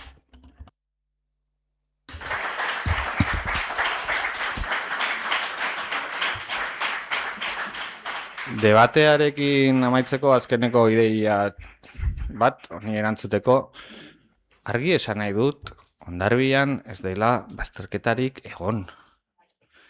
Ez da, debatea hemen dago, eta mesedez errespetatzea eskertuko nuke. Prozesua irizpide teknikoa eta antolaketa irizpideen arabera egituratu da, ez irizpide ideologikoaren arabera. Parte hartze prozesuak maila ezberdinak izan dituzte. Espazio teknikoak, politikoak eta sozialak. Espazio bakoitzak bere funtzioa du, eta hori eraginkortasun eta antolaketa arrazoiagatik da, ez bazterkeriagatik. Prozesuak iraun dituen ilabi urte hauetan, udaleko arlo ezberdinek, alderdi politiko guztiek, eta herriko elkarte sareak parte hartu dute. Parte hartzeko hainbat espazio eta ekarpen egiteko bideak egon dira. Parte hartzeak ez du esan nahi espazio guztietan egotea. Hori hemen gauden guztiok badakigu. Baizik eta egituratutako prozesu batean parte izatea da. Arau eta bide garbiekin. Beraz ez gera bazterketa baten aurrean, baizik eta parte hartze ordenatu, anitz eta eraginkorra bermatzen duen prozesu baten aurrean gaude. Ni neu hemen ideologikoa aipatu denean, ni neu elkartu naiz hitz egiten ari zareten eragilearekin. Nik neuk ahalbidetu dut berdintasun teknikari eta eragilearen arteko bilera. Eta nik esandako hitzak eta nik beraiekin hitz egindakoa eta ondoren irakurri izan ditudanak ez datoz bat edo ni behintzat ez nago ados. Ez da ideologikoki baztertu. Beraien ekarpenak ere prozesuan daude, espedientean daude. Esan dudan bezala, beraien eskaera juridikoki zalantzagarria izan zitekeen zerbaitetan berdintasun planak eranskin bat du txosten juridiko mardul eta sendo batekin. Eta parte hartu ahal izan du eta ahal izango du edozein eragilek berdintasunarekin lotura duen eta berdintasunerako aurrerapausoak eman nahi dituen heinean. Hondarribian aukerak egon badaude eta aukerak egongo dira. Hori nik uste dut ekintzak irakurtzen dituen 124 ekintza horiek irakurtzen dituen edonork ulertu dezake argi eta garbi aukerak egongo direla eta guztiok konpromisoak hartu beharko ditugula gizarte berdinzaleago eta gizarte justuago bat egiterako bidean. Beraz, gaur proposatuko duguna hau bozkatzea izango da. Josu, ondo dakizu Josu prozedurak dituela talde bakoitzaren 2 interbentzio eta itxiera bat. Udalbatzaro errepikatzea uste dut ez dela beharrezkoa. Ja, Josu, eukiduzu aukera hitz egiteko, eukidituzute 2 txanda ohikoa den bezala eta beti egiten den bezala. Orain, debatea, bozketa bat izatea ekartzen du, eta orain bozketarako tartea da. Barkatu, baina vosotros habéis intervenido en un tema y yo quiero responder a las cuestiones que habéis planteado, tanto por parte de... Claro que sí. Josu, eukidugu aukera 2 txandetan beti bezala udalbatzetan edozein erakunde publikotan izaten diren interbentzioetan gertatzen den bezala udaltalde bakoitzak txanda bat edo ematen da aukera 2. txanda bat eukitzeko. Alderdi sozialistak gaur eukidu aukera 2 txandatan bere posizioa aurkezteko erantzuteko ere dagokion gaiari edo dagokion pentsatzen dituen gauzei eukiduzute aukera eta egin duzute eta erabili duzute. Josu, debatea horrela ematen da, eta badakizu zein den arau jokoa, Josu?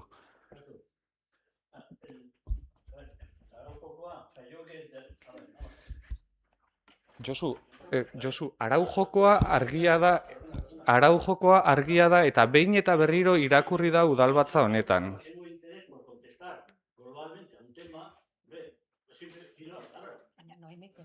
Josu, arau jokoa argia da, alderdi sozialistak eukidu 2 txanda gaiaren inguruan hitz egiteko, bata bere postura... ¿Dónde dice que tiene que haber 2 intervenciones y no 3? Hori idazkari jaunak irakurri izan du behin baina gehiagotan udalbatza honetan. Berez, bakoitzak dauka txanda bat, eta ematen da aukera hala eskatu ez gero 2. txanda baterako. Hori jasota dago udalbatzen araubidea jorratzen duen legedi orokorrean, Josu. Eta zuri irakurri izan zaizu udalbatza honetan, legealdi honetan behin baino gehiagotan, baina aurreko legealdietan ere behin baino gehiagotan errepikatu behar izan zaizu zeintzuk diren udalbatzaren joku arauak. Josu.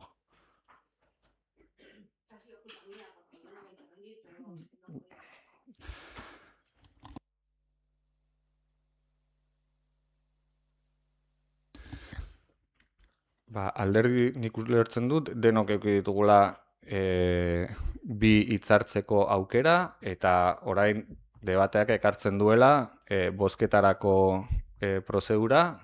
Lehen udalbatzaren hasieran aipatu dut, udalbatza bukatu ostean eukiko dugula baita ere hitzartzeak egiteko aukera, eta gonbidatzen zaitut hitzartze horietan gainera gai bat hau izango denez, gonbidatzen zaitut momentu horretan hitzartzera berriro. Ados?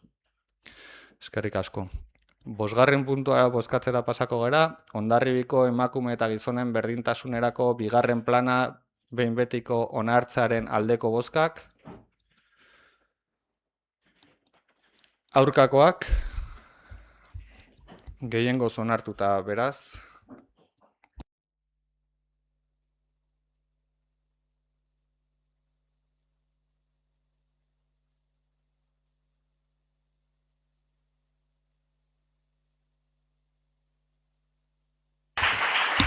Mesedez, udalbatzarekin jarraituko dugu azkeneko puntua, mesedez, eskertuko nuke entzutea eta jarraitzea isiltasunean eta errespetuan orain arte bezala.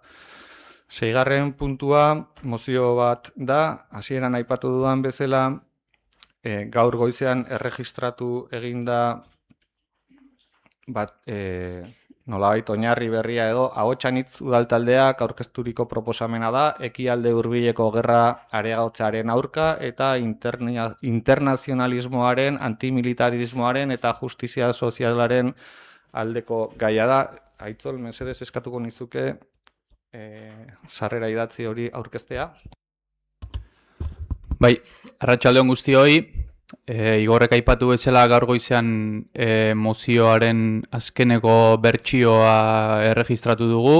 Azken asteetan hainbat proposamen jaso ditugu, eta horietako batzuk mozioan txertatu ditugu behin betikoz. Eta orduan gaur behintzat definitibo aukita, udalbatzara mozioa azken bertsio horrekin ekartzea egin dugu. Azalpenarekin hasteko, uste dugu litzateke jarraian egin dugun testua irakurtzea. Gaur ez gera edozein mozio eztabaidatzen ari. Baizik eta ea Hondarribiko udala nazioarteko legezkotasunaren, justiziaren eta herri zapalduekin dagoen, ala basakeriaren aurrean isilik geratzen diren konplizeen artean kokatzen den jakiteko baizik. Zergatik dio da hau? Ekialde hurbilean baita munduko beste herri batzuetan gertatzen ari dena ez delako kasualitate hutsa. Logika historiko oso zehatz baten adierazpena da, jasotzen ari dena. Hau da, imperialismoarena. Historialari gisa ezin dut hau azpimarratu gabe utzi. Potentzia handiek ez dute sekula bakearen izenean esku hartu. Haien interes estrategiko, ekonomiko eta geopolitikoen izenean jarduten dute beti. Iraganean, Europako imperio kolonialak izan ziren, barkatu. Gero, Vietnam, Irak, Afganistan, Latinoamerika, eta gaur egun, Estatu Batuak eta honen aliatuak Israel tarteko, nazioarteko ordena ofizial baten izenean jarduten ari dira. Naiz eta benetan, desoreka, indarkeria eta zapalkuntza baliatzen duten. Furia epika operazioa ez da honen salbuespena. Historia ilun horren kapitulu berri bat besterik ez da. Milaka biktima eragin dituen interbentzio militar bat, gehienak zibilak. Oinarrizko azpiegiturak suntsitzen direnean. Milaka pertsona leku aldatzera behartzen direnean. Herriak suntsitzen direnean. Garbi geratzen dena da, nazioarteko zuzenbidea modu selektiboan aplikatzen dela, zein zarenaren arabera. Zeren garbi hitz egin dezagun gaurkoan. Mendebaldeko potentziek bombardatzen dutenean, segurtasunaren izenean egiten dute. Baina zapalduek erantzuten dutenean, mehatxuaz. Jokabide bikoitz hori ez da berria, estrukturala den zerbait da. Eta esku hartze militar hauen erdigunean, baliabideen kontrola dago. Ez gaitezen engaina. Hormuzko itsasartetik munduko petrolio osoaren 20% igarotzen da. Eta hori ez da datu geografiko hutsal bat. Areagotze militar hau ulertzen laguntzen duen giltzarri geopolitiko bat baizik. Potentziak ez daude demokrazia eta giza eskubideetan pentsatzen. Potentziek boterea, energia eta menperatzea dute buruan. Eta bitartean, Palestinar edota kubatar herria injustizia historiko honen adibiderik garbienak izaten ari dira. Estatu Batuen eta honen aliatuek eragindako blokeo, okupazio eta biolentzia sistematikoa baliatuz. Ondorioz, ez gaude berdinen arteko gatazka baten aurrean. Nazioarteko hainbat erakundek salatutako egoera bat da ematen ari dena. Nazioarteko zuzenbidearen urraketa larri eta jarraitu baten aurrean gaude. Eta honen aurrean ezin dugu alde batera egin. Historiak ere oinarrizko zerbait erakutsi digu gaurdaino. Injustizien aurrean neutral mantentzen dena zapaltzaileari egiten diola mesede, beti. Gaurko kasuan, naiz eta Hondarribitik udal administrazioa izanik badugun gure pisua, instituzio txiki bezala, legitimitate politikoa eraiki behar da eta eraikitzen dugu. Eta historiaren zein aldetan ere egongo diren erabaki behar dugu. Horregatik, gaur ekarri dugun mozioa argia eta beharrezkoa da abotsan izentzat. Azkenik, zera adieraztea gustatuko litzaiguke, alderdiaren ikuspegia azaleratzen duena. Internazionalismoan, justizia sozialean eta konponbide diplomatikoan sinisten dugula. Ez garela areagotze militar honen konplize izango. Eta ez garela mutu geratuko imperialismoaren aurrean. Historia ez dute boteretsuenek edota irabazleek bakarrik idazten. Injustiziei aurre egiten dutenek ere historia idazten dute. Ta itxiera modura Fred Berensen aipu batekin amaitzea gustatuko litzaidake. La pequeña historia interviene sin cesar en la historia grande y frecuentemente la determina. Eskerrik asko.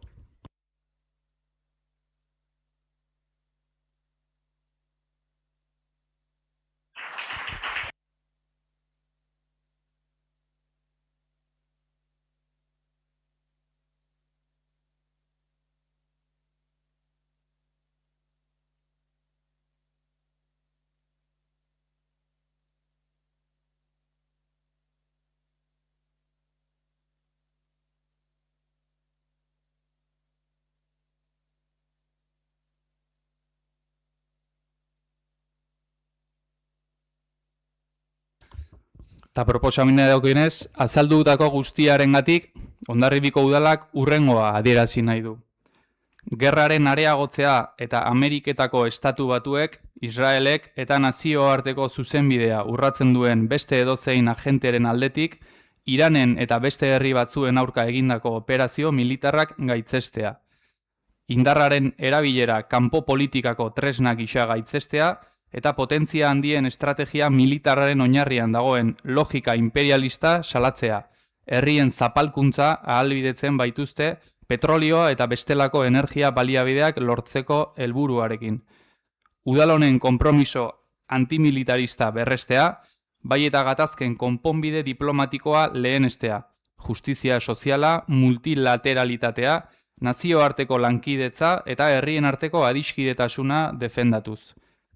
Elkartasuna adieraztea ekialde hurbiliko eta munduko beste edozein tokitan indarkeria imperialistaren biktima guztiei, eta akordio honen berri Eusko Jaurlaritzari eta Espainiako estatuko gobernuari berri ematea. Biei gerra honen aurkako jarrera irmo eskatuaz. Eskerrik asko.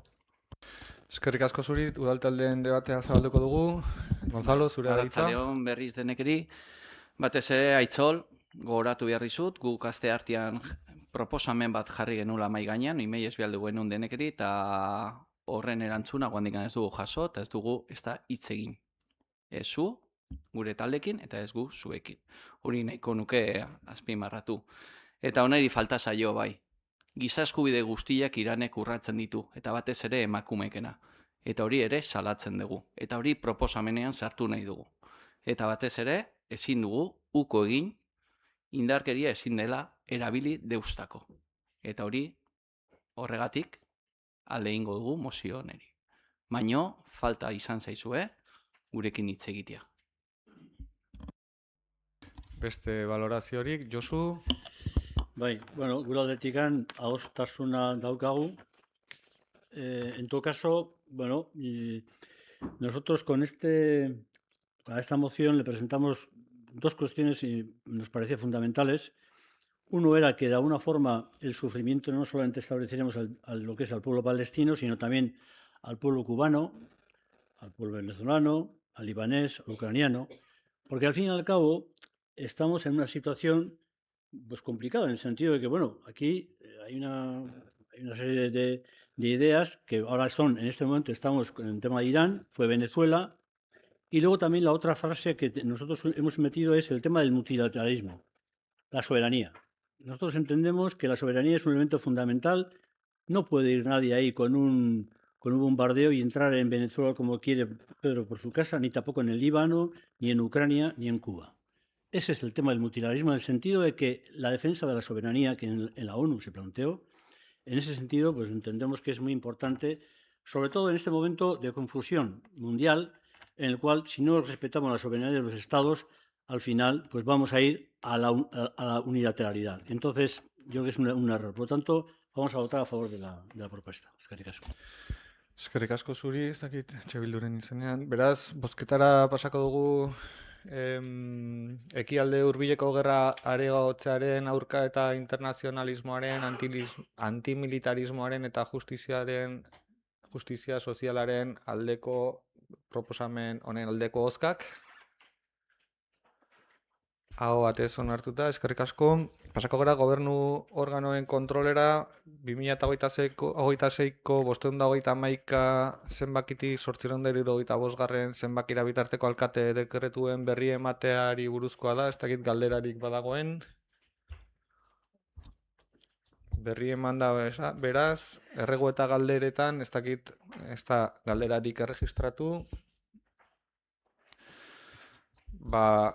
Ofizialki udalbatzaren barruan jasotako gai ordeneko puntuak jasota, hemen amaitutzat emango dugu, baina lehen hasieran aipatu dudan bezala, sarrera erregistro bitartez bi elkartek edo adierazi dute hitzartzeko nahia eta hemen udalkideak gaudenen artean, sarrera erregistroaren araberako hitzartzeak egingo ditugu, lehenengo sarrera erregistroa Hondarribiko emakumeak elkartearen izenean erregistratutakoa da, ez dakit hemen ordezkariak dauden, nork hartuko dit, nitza.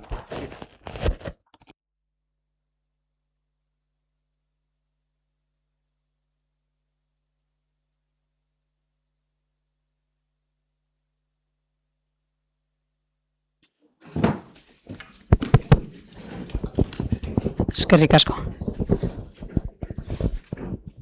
Arratsaldeon guztioi, bueno, ez dakit, igual txaron marko dut.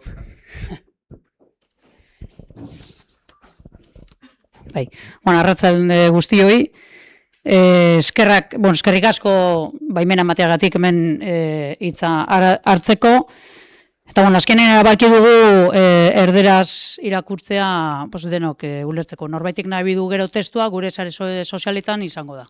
Vale, bai euskeraz eta bai erderaz. Vale. Hondarribiko Emakumeak está registrada como asociación desde el 13 de diciembre de 2023 y tiene su sede en esta ciudad de Hondarribia. Actualmente está compuesta por 529 socias. Queremos dejar bien claro desde el primer momento que esta asociación no se opone al plan de igualdad, que creemos es fundamental para la eliminación de las actuales desigualdades existentes entre mujeres y hombres. Y lo volvemos a repetir para que no queden dudas. No nos oponemos, no estamos en contra de que en Hondarribia haya un plan de igualdad. No nos oponemos. Estamos a favor de que en Hondarribia se trabaje por la igualdad. No somos una fuerza reaccionaria contra el feminismo, como se ha llegado a expresar en algún medio de comunicación. El motivo de nuestro malestar y desacuerdo está dirigido, aparte del procedimiento seguido en su elaboración, y en concreto a la limitación, impedimentos y condicionantes a nuestra participación. Hondarribiko Emakumeak se siente institucionalmente discriminada, no reconocida en su representatividad y excluida de los principales procesos vinculados al plan de igualdad. Con los primeros pasos para la creación de la Mesa de Igualdad ya fuimos excluidas. Se ha realizado un diagnóstico de igualdad a nuestras espaldas. Se ha diseñado un borrador basado en dicho diagnóstico del que se nos ha excluido. Finalmente, se realizó un proceso participativo abierto a la ciudadanía donde ahí sí se nos permitió expresarnos. Presentamos nuestras sugerencias y que, tal y como propusimos, derivaron en el encargo de un informe jurídico, el cual ha sido utilizado para responder a algunas de nuestras propuestas y justificar el veto a Hondarribiko Emakumeak. Desde que tuvimos conocimiento de la existencia del ya mencionado diagnóstico de igualdad, nos hemos reunido con el señor alcalde en su calidad de responsable del área de igualdad. Este nos derivó a la técnico de igualdad. Esta, ante nuestros argumentos y descontento, también nos despachó esta vez a Emakunde, donde acudiremos cuando nos den cita. Llevamos meses interactuando con el equipo de gobierno para intentar conseguir la información a la que tenemos derecho. Solicitudes vía registro, algunas sin contestar, debiendo volver a emitirlas. El 3 de febrero se nos contestó a una de tantas preguntas y solicitudes, esta vez por medio de un decreto de alcaldía. En él se nos informaba de la realización del informe jurídico solicitado y que en este se analizaron 6 de las sugerencias enviadas por nosotras. También se nos informó de la posibilidad de interponer recurso contencioso administrativo en el plazo de 2 meses o recurso potestativo de reposición en el plazo de 1 mes. Todo ello sin adjuntar el informe ni el borrador enviado a Emakunde. Por ello, el 6 de febrero solicitamos nuevamente vía registro que se nos facilitara el informe jurídico que se iba a incorporar como anexo al plan de igualdad para poder valorar y argumentar la posibilidad de interponer el recurso, además del borrador definitivo que se iba a enviar a Emakunde. Ante la falta de contestación, el 20 de febrero, 2 semanas después, reenviamos la solicitud de los documentos especificando que difícilmente podemos recurrir si desconocemos el contenido de ambos documentos. El pasado 4 de marzo recibimos, por fin, los documentos. Se cierra de esta manera la posibilidad de participar de esos espacios de diálogo de los que tanto habla el equipo de gobierno, dejando como única defensa la vía judicial. Sin embargo, Hondarribiko Emakumeak no está dispuesta a pedir ni gastar un dinero que no tenemos para defendernos de un ayuntamiento que dispone de todos los medios económicos para defender su posición de superioridad. David contra Goliat. Este equipo de gobierno, estamos seguras, es plenamente consciente del coste económico para una asociación sin ánimo de lucro que es sostenida por el esfuerzo voluntario de sus integrantes y no puede ni debe ampararse en su superioridad económica para dar carpetazo. Las instituciones deben estar al servicio de la ciudadanía, no utilizar su poder para silenciarla. Queremos recordar que los fines de esta asociación, según constan, oficialmente son visibilización de aquellas mujeres que comparten y respetan el espíritu del alarde tradicional de Hondarribia, colaborando en su promoción, sostenimiento y organización. ¿Les parece poco feminista visibilizar mujeres excluidas por, entre otros, el equipo de gobierno y asociaciones de mujeres de su propia ciudad? Las actividades que se llevarán a cabo para lograr nuestros fines son fomentar y potenciar la participación de las mujeres desarrollando iniciativas que contribuyan al enriquecimiento tanto personal como colectivo. Denunciar los estereotipos establecidos en torno a la mujer, a la imagen de las mujeres, defendiendo el derecho a decidir cómo ejercer sus derechos mediante publicaciones en diversos medios.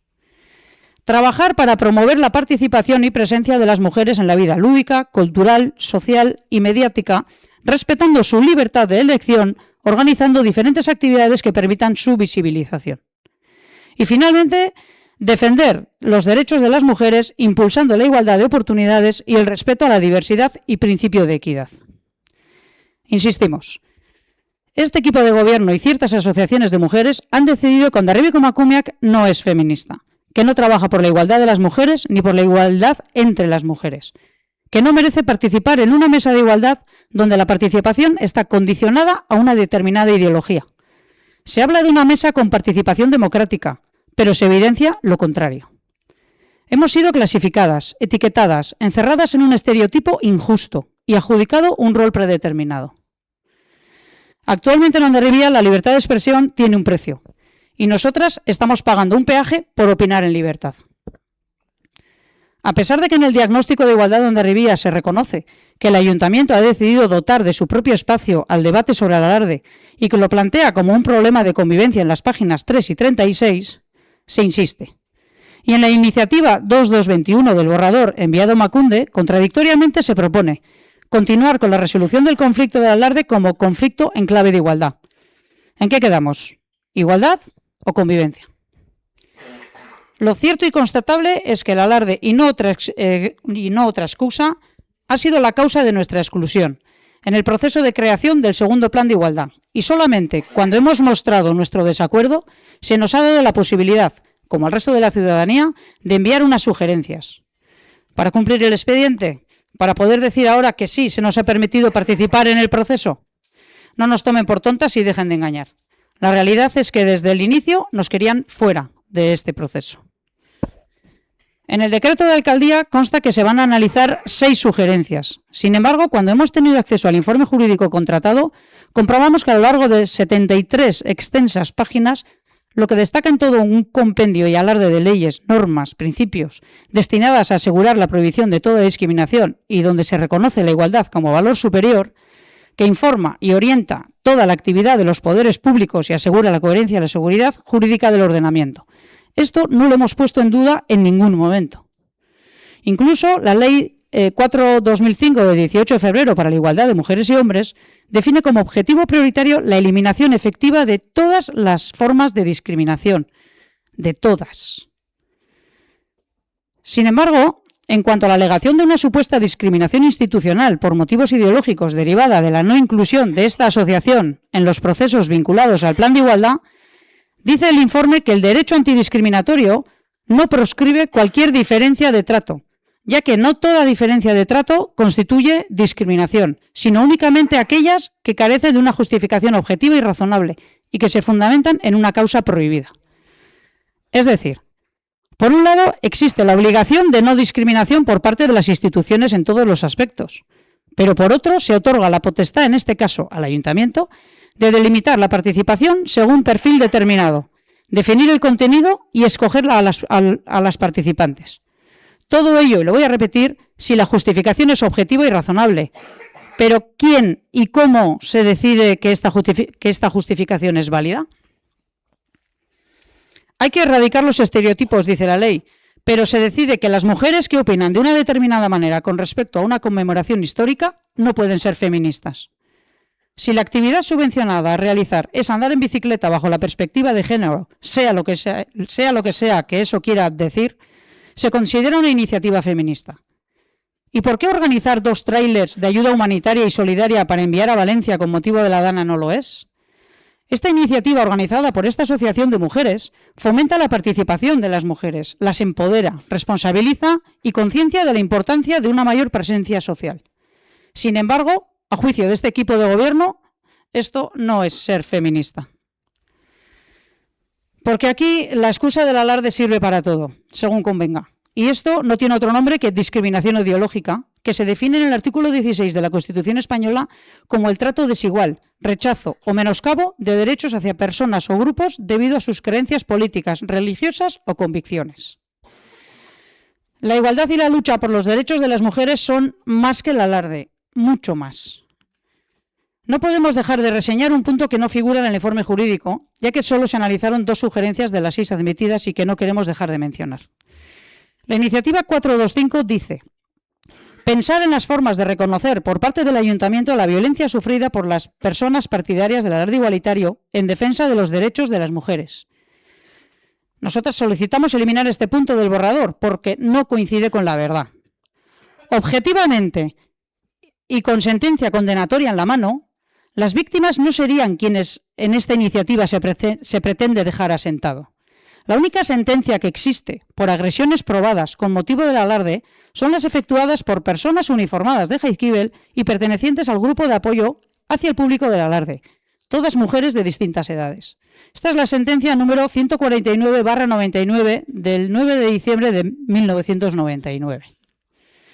Parece haber un interés especial en remover el pasado reinventando el relato y no progresar en la resolución. Esta iniciativa es absolutamente contraria a todos los mensajes que se lanzan desde Abotxanitz. Venden diálogo, futuro de paz, consenso, corazones y buenismo, para llegar a un encuentro entre la ciudadanía. Sin embargo, son incapaces de reconocer otras sensibilidades, otros sufrimientos, otras víctimas con un mínimo de imparcialidad. Porque al final, y tristemente, quienes ostentan el poder designan las participantes perpetuando el control para evitar y prevenir debates, cambios no deseados y sacar de la ecuación a las posibles disidentes, en este caso, Hondarribia y Komakumeak. Sigue sin garantizarse la participación real y la representatividad de todas las mujeres. Se continúa excluyendo a una buena parte de las mujeres de Hondarribia. No han sido ustedes capaces de admitirlo, de valorar, aprovechar y reconocer lo que Hondarribia y Komakumeak, con 529 socias, un grupo absolutamente heterogéneo donde existen múltiples opiniones y formas de ver las cosas, puede aportar al debate.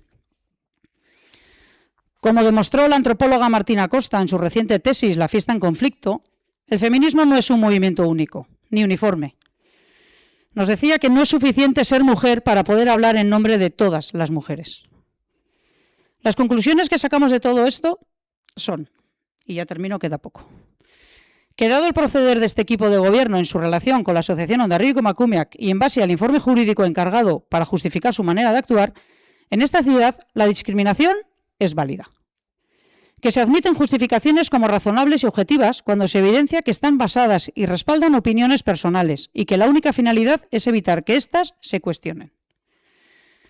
Que según afirma el informe jurídico, el respeto a la diversidad no puede interpretarse como una exigencia de neutralidad absoluta. Esto nos dice que las decisiones que se tomen y que afecten a la ciudadanía en su conjunto no tienen por qué ser neutrales y, por lo tanto, tampoco objetivas. Han logrado lo peor que puede ocurrirle al feminismo y a la igualdad: dividir a las mujeres. Sin embargo, Hondarribia y Komakumeak no persigue anular a ninguna otra mujer por su manera de pensar. El rencor no guía nuestras acciones, sino la convicción. No buscamos crear división, sino puntos de encuentro que se basen en el respeto a todas las opiniones. Deseamos avanzar en el respeto a la pluralidad y a la diversidad a través de la libertad. Sean conscientes de que silenciarnos no va a lograr acallarnos. Eskerrik asko denok.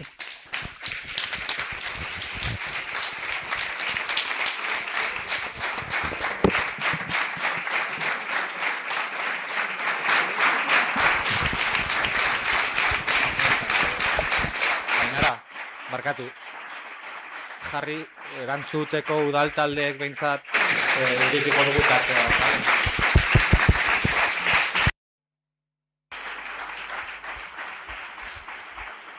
Udaltaldeek nahi dute egindako aipamenen inguruan zerbait. Itxoin. Nahi zute, aipatuko duzute zerbait, bai? Maria, zurea... Bai, bueno, asko esan du Ainarak ja, eta denok asko hitz egin dugu honen inguruan, benetan pena handia hartzen dugu prozesu guzti honetan, fokoa ezberdintzen gaituenean, gaituen puntu horretan jarri izan dugula, batzen gaituen guzti horretan baino, eta horrek asko lagundu izango lukela berdintasun plan honek gure babesa jasotzeko. Eskerrik asko. Eskerrik asko, Josuk ere hitza eskatu du. Bai, yo primero agradecer a Ondarribiko Emakumeak la exposición que ha hecho. Yo creo que es una exposición muy objetiva. Yo creo que nos ha puesto en esta sala un poco vuelta arriba de la situación. El debate que hemos tenido ahora de alguna forma se confirma con esta intervención. No es un buen día para la buena política, hoy no es un buen día. Porque al fin y al cabo, yo creo que en vez de avanzar, hemos retrocedido. Hemos retrocedido desde mi punto de vista. Simplemente nosotros reafirmar por nuestra parte que esta ley de igualdad, en este momento, tal y como ha salido, es un retroceso. Y además es un retroceso que tiene un camino, ya lo dije en su momento cuando lo discutíamos, desde nuestro punto de vista es un camino que desgraciadamente ha nacido muerto. Porque al final no han participado, no participan una parte muy importante de mujeres de esta ciudad. Eso es un elemento para mí importante. Y tú cuando de alguna forma no se participa, pues al final luego las consecuencias y los resultados no. Y de alguna forma en esta ciudad hay un compromiso, y hay un compromiso político por parte de este ayuntamiento, de alguna forma, de trabajar, y tal y como lo decía Emakunde, con el tema del alarde. Ahí el Emakunde, cuando de alguna forma plantea, habla expresivamente de tratar el tema del alarde desde unas consideraciones importantes. Y este ayuntamiento pues, tiene un compromiso. Y yo creo que en ese camino del compromiso, hoy es un día malo. Es un día malo porque, desgraciadamente, va a tener su recorrido hacia mal. Yo creo que no hemos acertado. Este equipo de gobierno no ha estado a la altura, y se ha demostrado. Entendemos que cuando de alguna forma tenemos que hablar de temas, de alguna forma de diferentes, es decir, lo que es la conversación, el diálogo es fundamental. Y hoy hemos roto el diálogo. Desde mi punto de vista, hoy se ha roto el diálogo y para mí me parece un grave error. Simplemente decir eso, eskerrik asko. Eskerrik asko, ez dakit garoa zuk etxe bilduren izenean. Bai, arratsaldeon, eskerrik asko, lehenik eta behin, eta zuen hitza hemen azaleratzeagatikan. Egia da, txostena mardula izan dela, norri askotakoa, ulertzen dugu adituek ere egindakoa, eta aipatu den bezala lege pila bat kontutan hartu dituztela, eta bertan aipatzen da, eta ez da ideologikoa edo legezkotasun bat badago, eta bertan aipatzen da planean Ondarribiko Emakume Elkarteak sartzera gonbidatu ez izana, ez ditu urratzen kasurako aplikagarri den indarreko legedian jasotzen diren parte hartze printzipio eta emakume eta gizonen berdintasun printzipioa. Baita ere, bertan ere esaten du, berdintasun mailan Hondarribiko emakumeek elkartea sartu ez izanak ez ditu urratzen kasurako aplikagarri den indarreko legedian jasotzen diren parte hartze printzipio, gizonen eta emakumeen berdintasun printzipioak. Legeak esaten duena da, eta legeak argi esaten duena da, administrazio publikoak ezin dula antifeminismoa naturalizatu, eta PSek momentu honetan ere sagunton egin duen bezala. Eta beraz, hori da gaur ere esan nahi genuena, txosten juridikoak dira, 2026ko txosten juridikoak dira, esaten dutena, berdintasuna egunerokoan eta salbuespenik ez daukala. Eskerrik asko. Bueno, nik hitzen dut pixka bat maila pertsonalean zeren niri bilera eskatu izan diazutenean edo biltzeko tartea eman eta hartu dugu elkarrekin. Bai pertsonalki, bai mezu bitartez, erregistrotik, sarrera idatziekin, sarrera horiek dagokion irteera erregistroa eduki dute.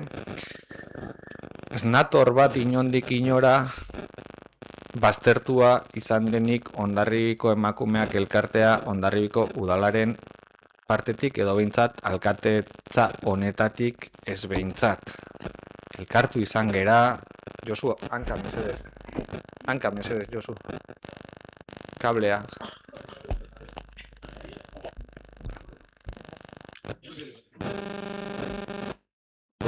Pues igual, bai, mugitzen zerenean...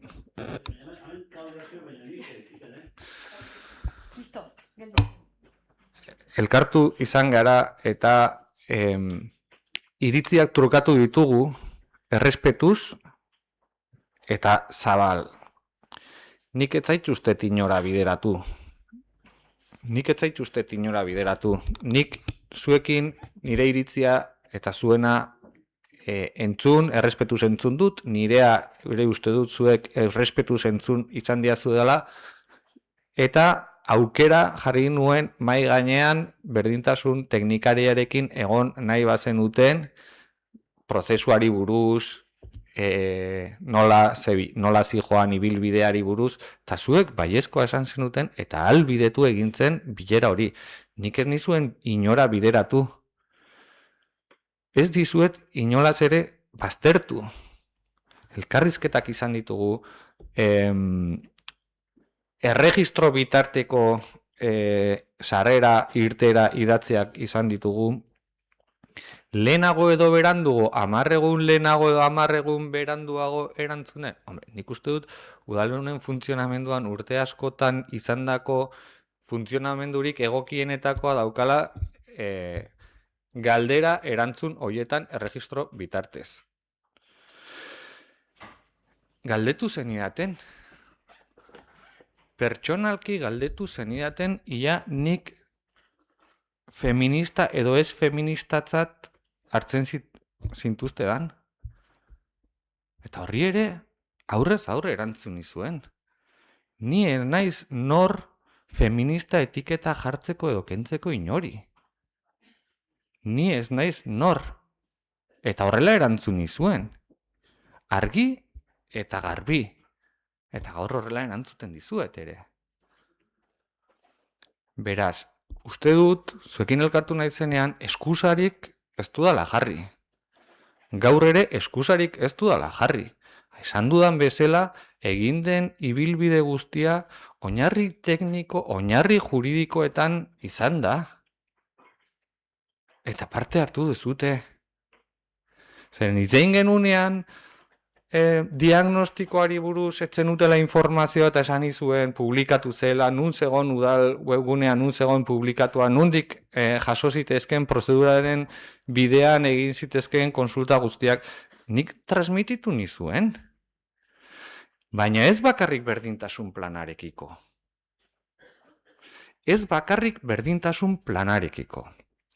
Hondarribiko emakumeak elkarte bezala udal ekimenetan parte hartu duenean, parte hartu dut baimenak izan ditu udal gobernu honetako kideek sinatuta. Gogoratu nahi dut, azkeneko 2 Santo Tomas jaialdietan edo egunetan, uste dut nik ez diola farrein inori entzun ditudanean gauzak ere nik ez ditudanak partekatzen. Eta uste dut tramite horiek Hondarribiko emakumeak elkarteak egin ahal izan dituela udal honekin modu normal eta naturalean. Ez da baztertua izan elkartea. Udal honekin eduki ditu tramite administratiboko elkartruke arruntak. Neutraltasunari dagokionean, ez dut bat egiten neutraltasunez jokatu behar dela berdintasunaren gaian. Ez dut bat egiten. Uste dut neutraltasunez jokatzeak eragiten duela egoera berdin jarraitzea. Oinarri estruktural hori ez aldatzea eragiten du neutraltasunez jokatzeak. Eta horregatik uste dut oso hedatu dagola, ikuspegi positibismo batetik jorratu behar direla berdintasun gaiak. Eta administrazio publikoak bete behar hori daukagu eta bete behar hori egikaritzen jarraitu beharra daukagu. Eta nik eskertzen dut elkarrizketari bide ematea. Nik eskertzen dut berdintasunean sakontzeko konpromiso hori Hondarribiko emakumeak elkarteko ordezkariak behintzat hala adieraztea eta espero dut horretan jardutea. Eta nik gaur jaso duana da eragile baten konpromisoa elkarrizketan jarraitzeko eta aldiz alderdi politiko batek esatea elkarrizketari bidea amaitzen zaiola hemen. Espero dut ez horrela izatea zeren bainik eta ordezkatzen dudan udaltaldeak eta baita alderdi politikoak ere behin eta berriro elkarrizketari eta gatazka edo desadostasunen bideari konponbide egokia emateko elkarrizketa dela aipatu izan dugu, elkarrizketa praktikatu izan dugu eta aurrerantzean ere elkarrizketa konstruktiboa praktikatzeko konpromisoa erakutsiko dugula ziur nago. Espero dut herri honek nozbait gaitasuna edukitzea izan dituen desadostasun guzti horiek gainditzeko eta adostasun puntu batetara iristeko aukera izatea. Mila esker zuen hitzartzeagatik eta jarraituko dugu bidean lanean.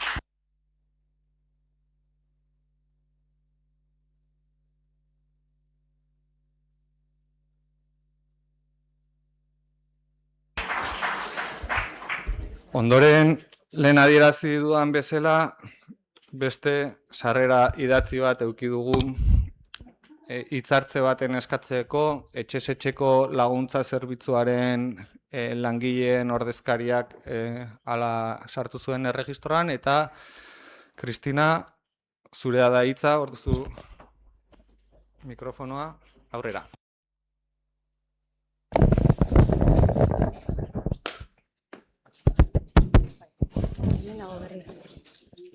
Vale, kaixo. Bueno, en ambiente. Altzazte eta gelditu, entzutera. Bueno, kaixo berriro ere. Hondarribiko etxez-etxeko zerbitzuko langileak ordezkatzen gatoz. Aurrekoan esan genizuen moduan, 2024tik daramagu gure hitzarmena negoziatu nahian eta hainbatetan eskatu diogu udalari egoera honen konponbidean esku hartu dezan. Zuen erabakien ondorioz bai gaude egoera honetan. Udalarekin izandako azken bileran garbi geratu da enpresak ez duela negoziatzeko borondaderik. Enpresak txantai egin nahi digu eta ez dugu onartuko. Gure aldetik udalari argi adierazi diogu ez dugula sinatuko gaur egungo gure egoera okertzen duen hitzarmenarik. Udalari langileen alde egin dezan eskatzen diogu. Hartu behar diren erabaki politikoak hartu ditzazuela, zaintzaileak egiten dugun lana duintzeko eta gure lan baldintzak duintzeko. Era berean, udalari zerbitzuaren aldeko apostua egin dezan eskatzen diogu. Zaintza benetan erdigunean jartzeko. Hondarribiko herritarrek behar duten kalitatezko zerbitzua emateko. Udalak pliegoetan eskaintzen dituen ordu kopurua gutxienekoa izan beharko luke. Tamalez, azken hilabete hauetan, udalak eskaintzen dituen zerbitzu orduen murrizketa jarrai baten aurrean gaude.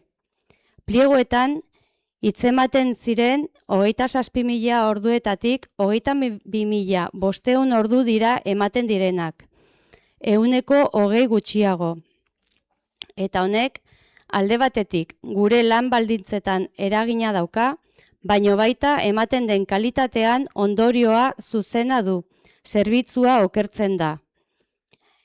Esanguratsua da azken asteetan gizarte zerbitzuetatik erabiltzaileei egiten zaizkien bisitetan naiz eta hauen egoera ez hobetu gaur egun esleituta dituzten ordu kopuruen murrizketa proposatzen zaiela eta kasu batzuetan inposatu. Ozen salatu nahi dugu. Ordu murrizketa honek ez diela erabiltzaileen beharrei ez nahiei erantzuten, eta udalak ardura zuzena duela egoera honen konponbidean. Erabiltzaileak eta beraien senitartekoak kezkaturik daude egoera honekin, eta hau adierazteko beraiei emango diet hitza.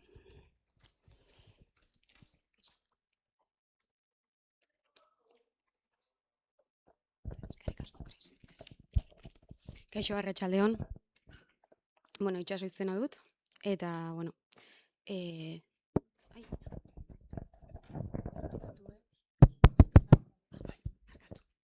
itxaso izena dut, eta, bueno, nire amaren karta lehitu gizuet. Bueno, arratsaldeon, buenas tardes. Me llamo Itxaso Morortu Sagarzazu, nacida en Hondarribia en 1968. Tengo 57 años. En 2016 me abrieron por primera vez la espalda de arriba abajo. Me colocaron 3 barras de metal, 2 verticales y una horizontal, 26 tornillos y un injerto de hueso. A los 15 días de la operación, por una infección bacteriana contraída en el hospital, me tuvieron que abrir de nuevo, quitar todo y después de limpiar, volver a colocar otra vez dichos materiales anteriormente citados. 2 nuevas operaciones por tornillos que se movieron y constantes ingresos para controlar el dolor, cuyo seguimiento en el transcurso de todos estos años finalmente me dieron una incapacidad del 68% de silla de ruedas. Ahora tengo colocada una bomba de dolor que libera morfina y anestesia, que se recarga en el hospital de Donosti en el área de unidad del dolor, para un tiempo aproximado de uso de 30 días. Constante medicación, entre ellas medicamentos orales como el Sebredol, cuyo principio activo también es el sulfato de morfina. Paso mi vida de dolor en dolor. En las pocas salidas necesarias que hago en el exterior de mi vivienda, el médico me ayuda con un vehículo eléctrico, pues no puedo mantenerme de pie y de hacerlo los dolores se agravan. Cuando comienzo el servicio de ayuda a domicilio del Ayuntamiento de Hondarribia, me adjudicaron 1 hora y media 3 días a la semana. Posteriormente, tras observar las necesidades, se pasó a 2 horas cada día, de lunes a viernes. Más horas porque los dolores y las necesidades iban a más. El día 18 de marzo se realizó por parte del asistente social del Ayuntamiento, Garbiñe, y una representante de la ayuda de domicilio del grupo Zaintzen, una visita en la que se comunicó que tenían la intención de rebajar el servicio de 1 hora diaria, de ayuda de lunes a viernes, ya que no puedo ni hacer la comida, ni asearme en condiciones, ni ponerme los calcetines. Y para todas estas tareas necesito en este momento la ayuda de 2 auxiliares de la ayuda a domicilio, 1 por día. Me encuentro que en este momento van a rebajar con esta disminución también a la mitad mi calidad de vida, mi calidad de esperanza, mi creencia en las instituciones y en este caso el Ayuntamiento de Hondarribia, que están para ayudarnos, desaparezcan. Desde el día de la visita tengo un gran disgusto, nerviosa y con ansiedad. Me siento abandonada y por las instituciones que me han dado solo un poco de lo que pueden dar y deberíamos recibir los hondarribitarras. Esta ayuda se solicitó hace 10 años y se dio por necesidad. Me considero joven, pero no puedo hacer nada de lo que una persona de mi edad puede hacer. Mi hija menor Naya, que reside conmigo en la vivienda, me presta la ayuda que puede por la tarde y noche, además de los estudios que continúa realizando. No puede, como comentaron en la visita del día 18, que ella debería de hacer más. Naya hace todo lo que puede y más, pero también tiene su vida y la obligación de disfrutarla. Constar también que los usuarios que pagamos poco, o dicho de otro modo, que en el ayuntamiento se hace cargo de nuestras facturas, ha decidido quitarnos horas. Por el contrario, a los usuarios que pagan casi íntegro o totalidad del servicio del ayuntamiento no se han visto repercutidos en dicho acto. Visto esto, tengo claro que los usuarios de pocos recursos somos los que más perdemos. Garbiñe, la asistenta social, me llegó a proponer que estaría mejor en una residencia con minusválidos psíquicos para estar durante la jornada de día, cuyas palabras de esta señora me dolieron, haciendo ver que no era una persona psicológicamente estable, cosa que nada tiene que ver con mi estado de salud, ya que mi mayor problema es la movilidad y los dolores. Tengo 57 años y en vez de ayudarme a permanecer en mi domicilio con las ayudas necesarias, también me las quieren quitar. Luego proponéis a gente de 63 años que siguen trabajando si necesitan compañía y que por supuesto se la proporcionáis. Ojo, que dicho acto no me parece mal. Pero que nos protejan a los que sí necesitamos a dichas ayudas. Ayudar al ciudadano siempre está bien, y más si es vuestro lema. Por tanto, demostrad por qué estáis al mando.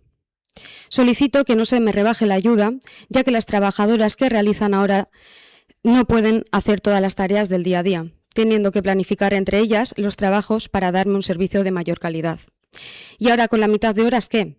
Las tareas que realizan las trabajadoras del SAT de Hondarribía son limpieza del hogar, hacer comida diaria elaborada, lavar y planchar, ayudar a vestirme y a desvestirme, aseo personal, con lo que conlleva necesitar esta ayuda de una persona joven como yo, compañía y diálogo.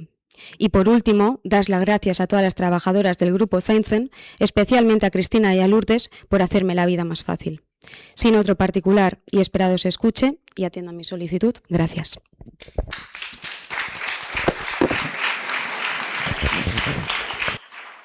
Eskerrik asko zuri, egia esan ez dut horren berri izan, ez dakit.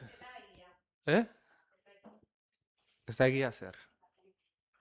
Orduak murriztu zirela aipatzen duzun, niri idatzian, Kristinak ez dit niri ez dara aipatu, nik behintzat gaur entzun dudan hori lehenengo aldiz entzuten dudan egoera bada, hitz ematen dut, norbaitek hemen dagoen norbaitek niri horrelakorik komentatu badit esan dezala, zeren ni egia esaten ari naiz, eta entzun dudan gertakari hauen berri, orain da, lehenengo momentua entzuten dudana, teknikariekin ulertzen dut eduki duzutela elkarrizketa, eta ez dakit gizarte zerbitzutako zinegotziak honen berri badaukan, baina nik behintzat orain da lehenengo momentua entzuten dudana, eta aztertuko dugula gaia, konprometitzen naiz, langileen egoera denarenaz aparte. Pertsonarenak da kezkatzen hauena eta inplikatuko naiz egoera honetan noski.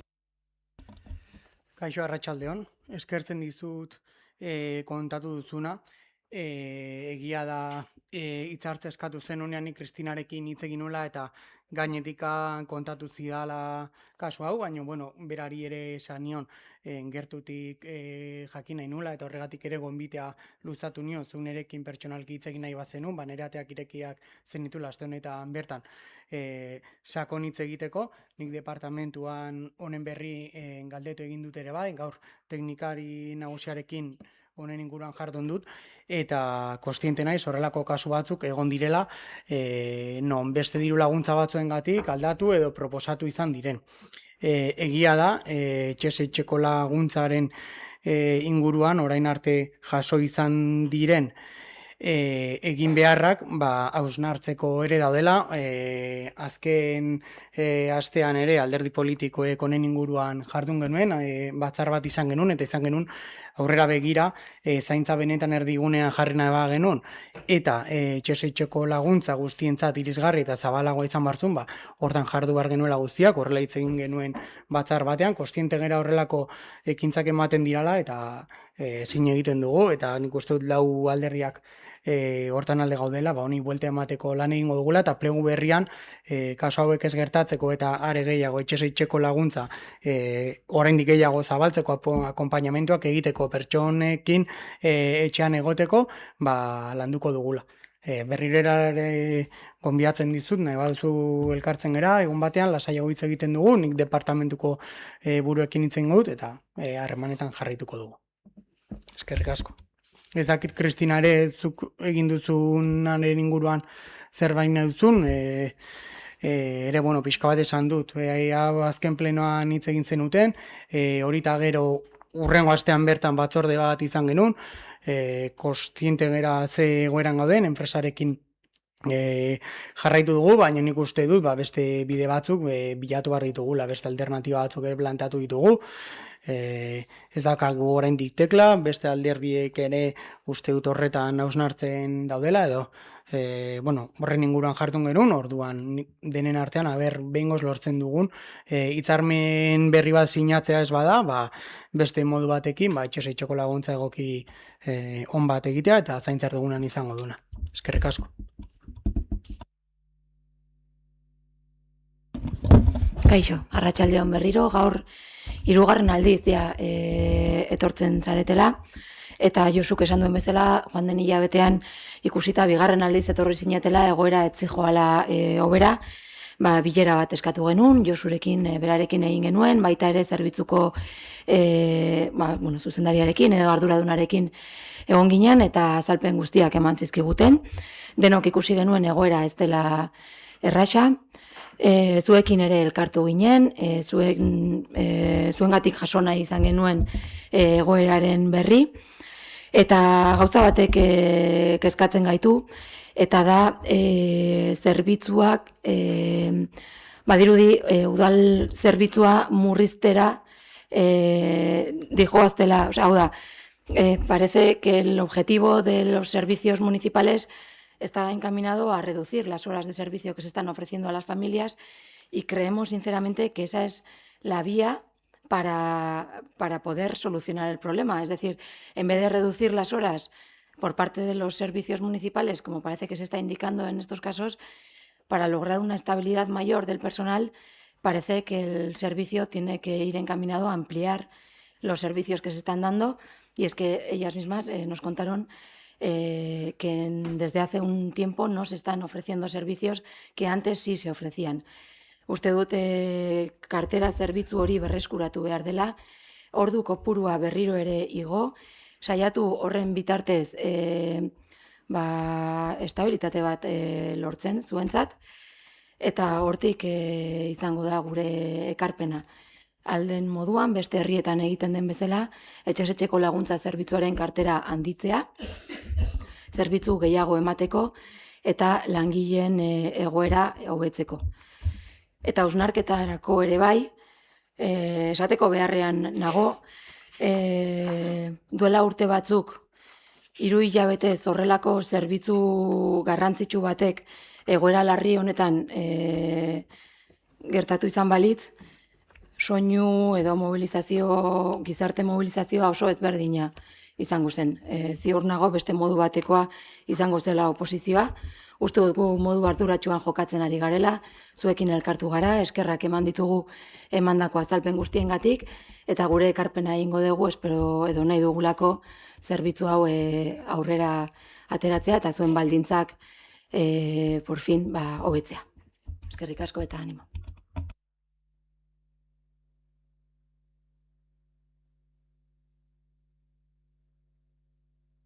Nik zuri pertsonalki aipatu dizut, galdetuko dugula, eta hitzordua ematen badizute ziur nago bideratuko zutela.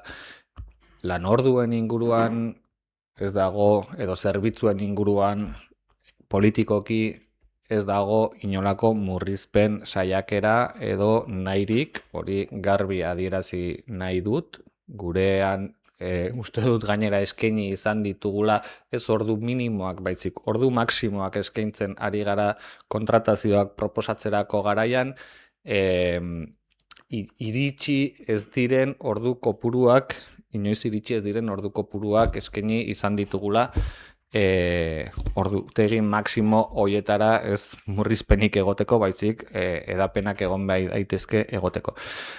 Langileek eskatu ziguten konpromisoa eta enpresari presionatzea. Eta langileek badakite horretan jardun dugula.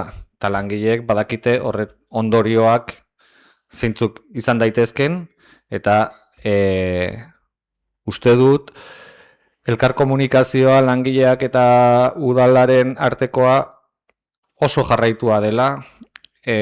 Uste dut informazio guztia transmititzen zaizuela, eta uste dut gure aldetik behintzat egin ahal guztiak egiten ari garela egoera hau bideratu eta konpontzeko legezkotasunaren barruan noski. Eta kezka ez da oraingoa, ez da duela 3 hilabetekoa, bakizute honekin buru belarri gabiltzala jada urte pare bat gutxienez, eta ez dela lortzen bideratzea egoera, eta nik hemendik berriro eskatuko dudana da, esfortzu eta saiakera bat gure aldetik dena jartzen ari garelako. Bai langilei eta bai enpresari, esfortzu eta saiakera bat. Uste dut oso gertu egon zineten momentuak egon direla, uste dut orain urrunago zaudetela, baina uste dut orain arriskuak ere, aukerak badauden bezala, arriskuak ere, nabarmentzekoak ere badirela, eta denon arteko saiakera bat guk presionatuko dugu noski, bakizute ari garela, eta gaurko hitzartze honek, desde luego, ni behintzat lekuz kanpo harrapatu nau, eta ez dut ulertzen zer den gertatzen ari dena, eta bai kezkatuko naizela eta implikatuko naizela lehen esan dudan bezala. Mi esker zuen hitzartzeagatik, espero dut bideratzea berandu baino lehen, hobeto esan da, eta honekin uste dut udalbatzari amaiera emateko momentua iritsi dela, eskerrik asko parte hartu duzuten guztioi, ordezkariei, herritarrei bertan egoteagatik, zuen pazientziagatik, eta datorren hilabetean gogoratu berriro elkartuko garela areto honetan herriko gaiez hitz egiteko. Mila esker guztioi, eta gabon.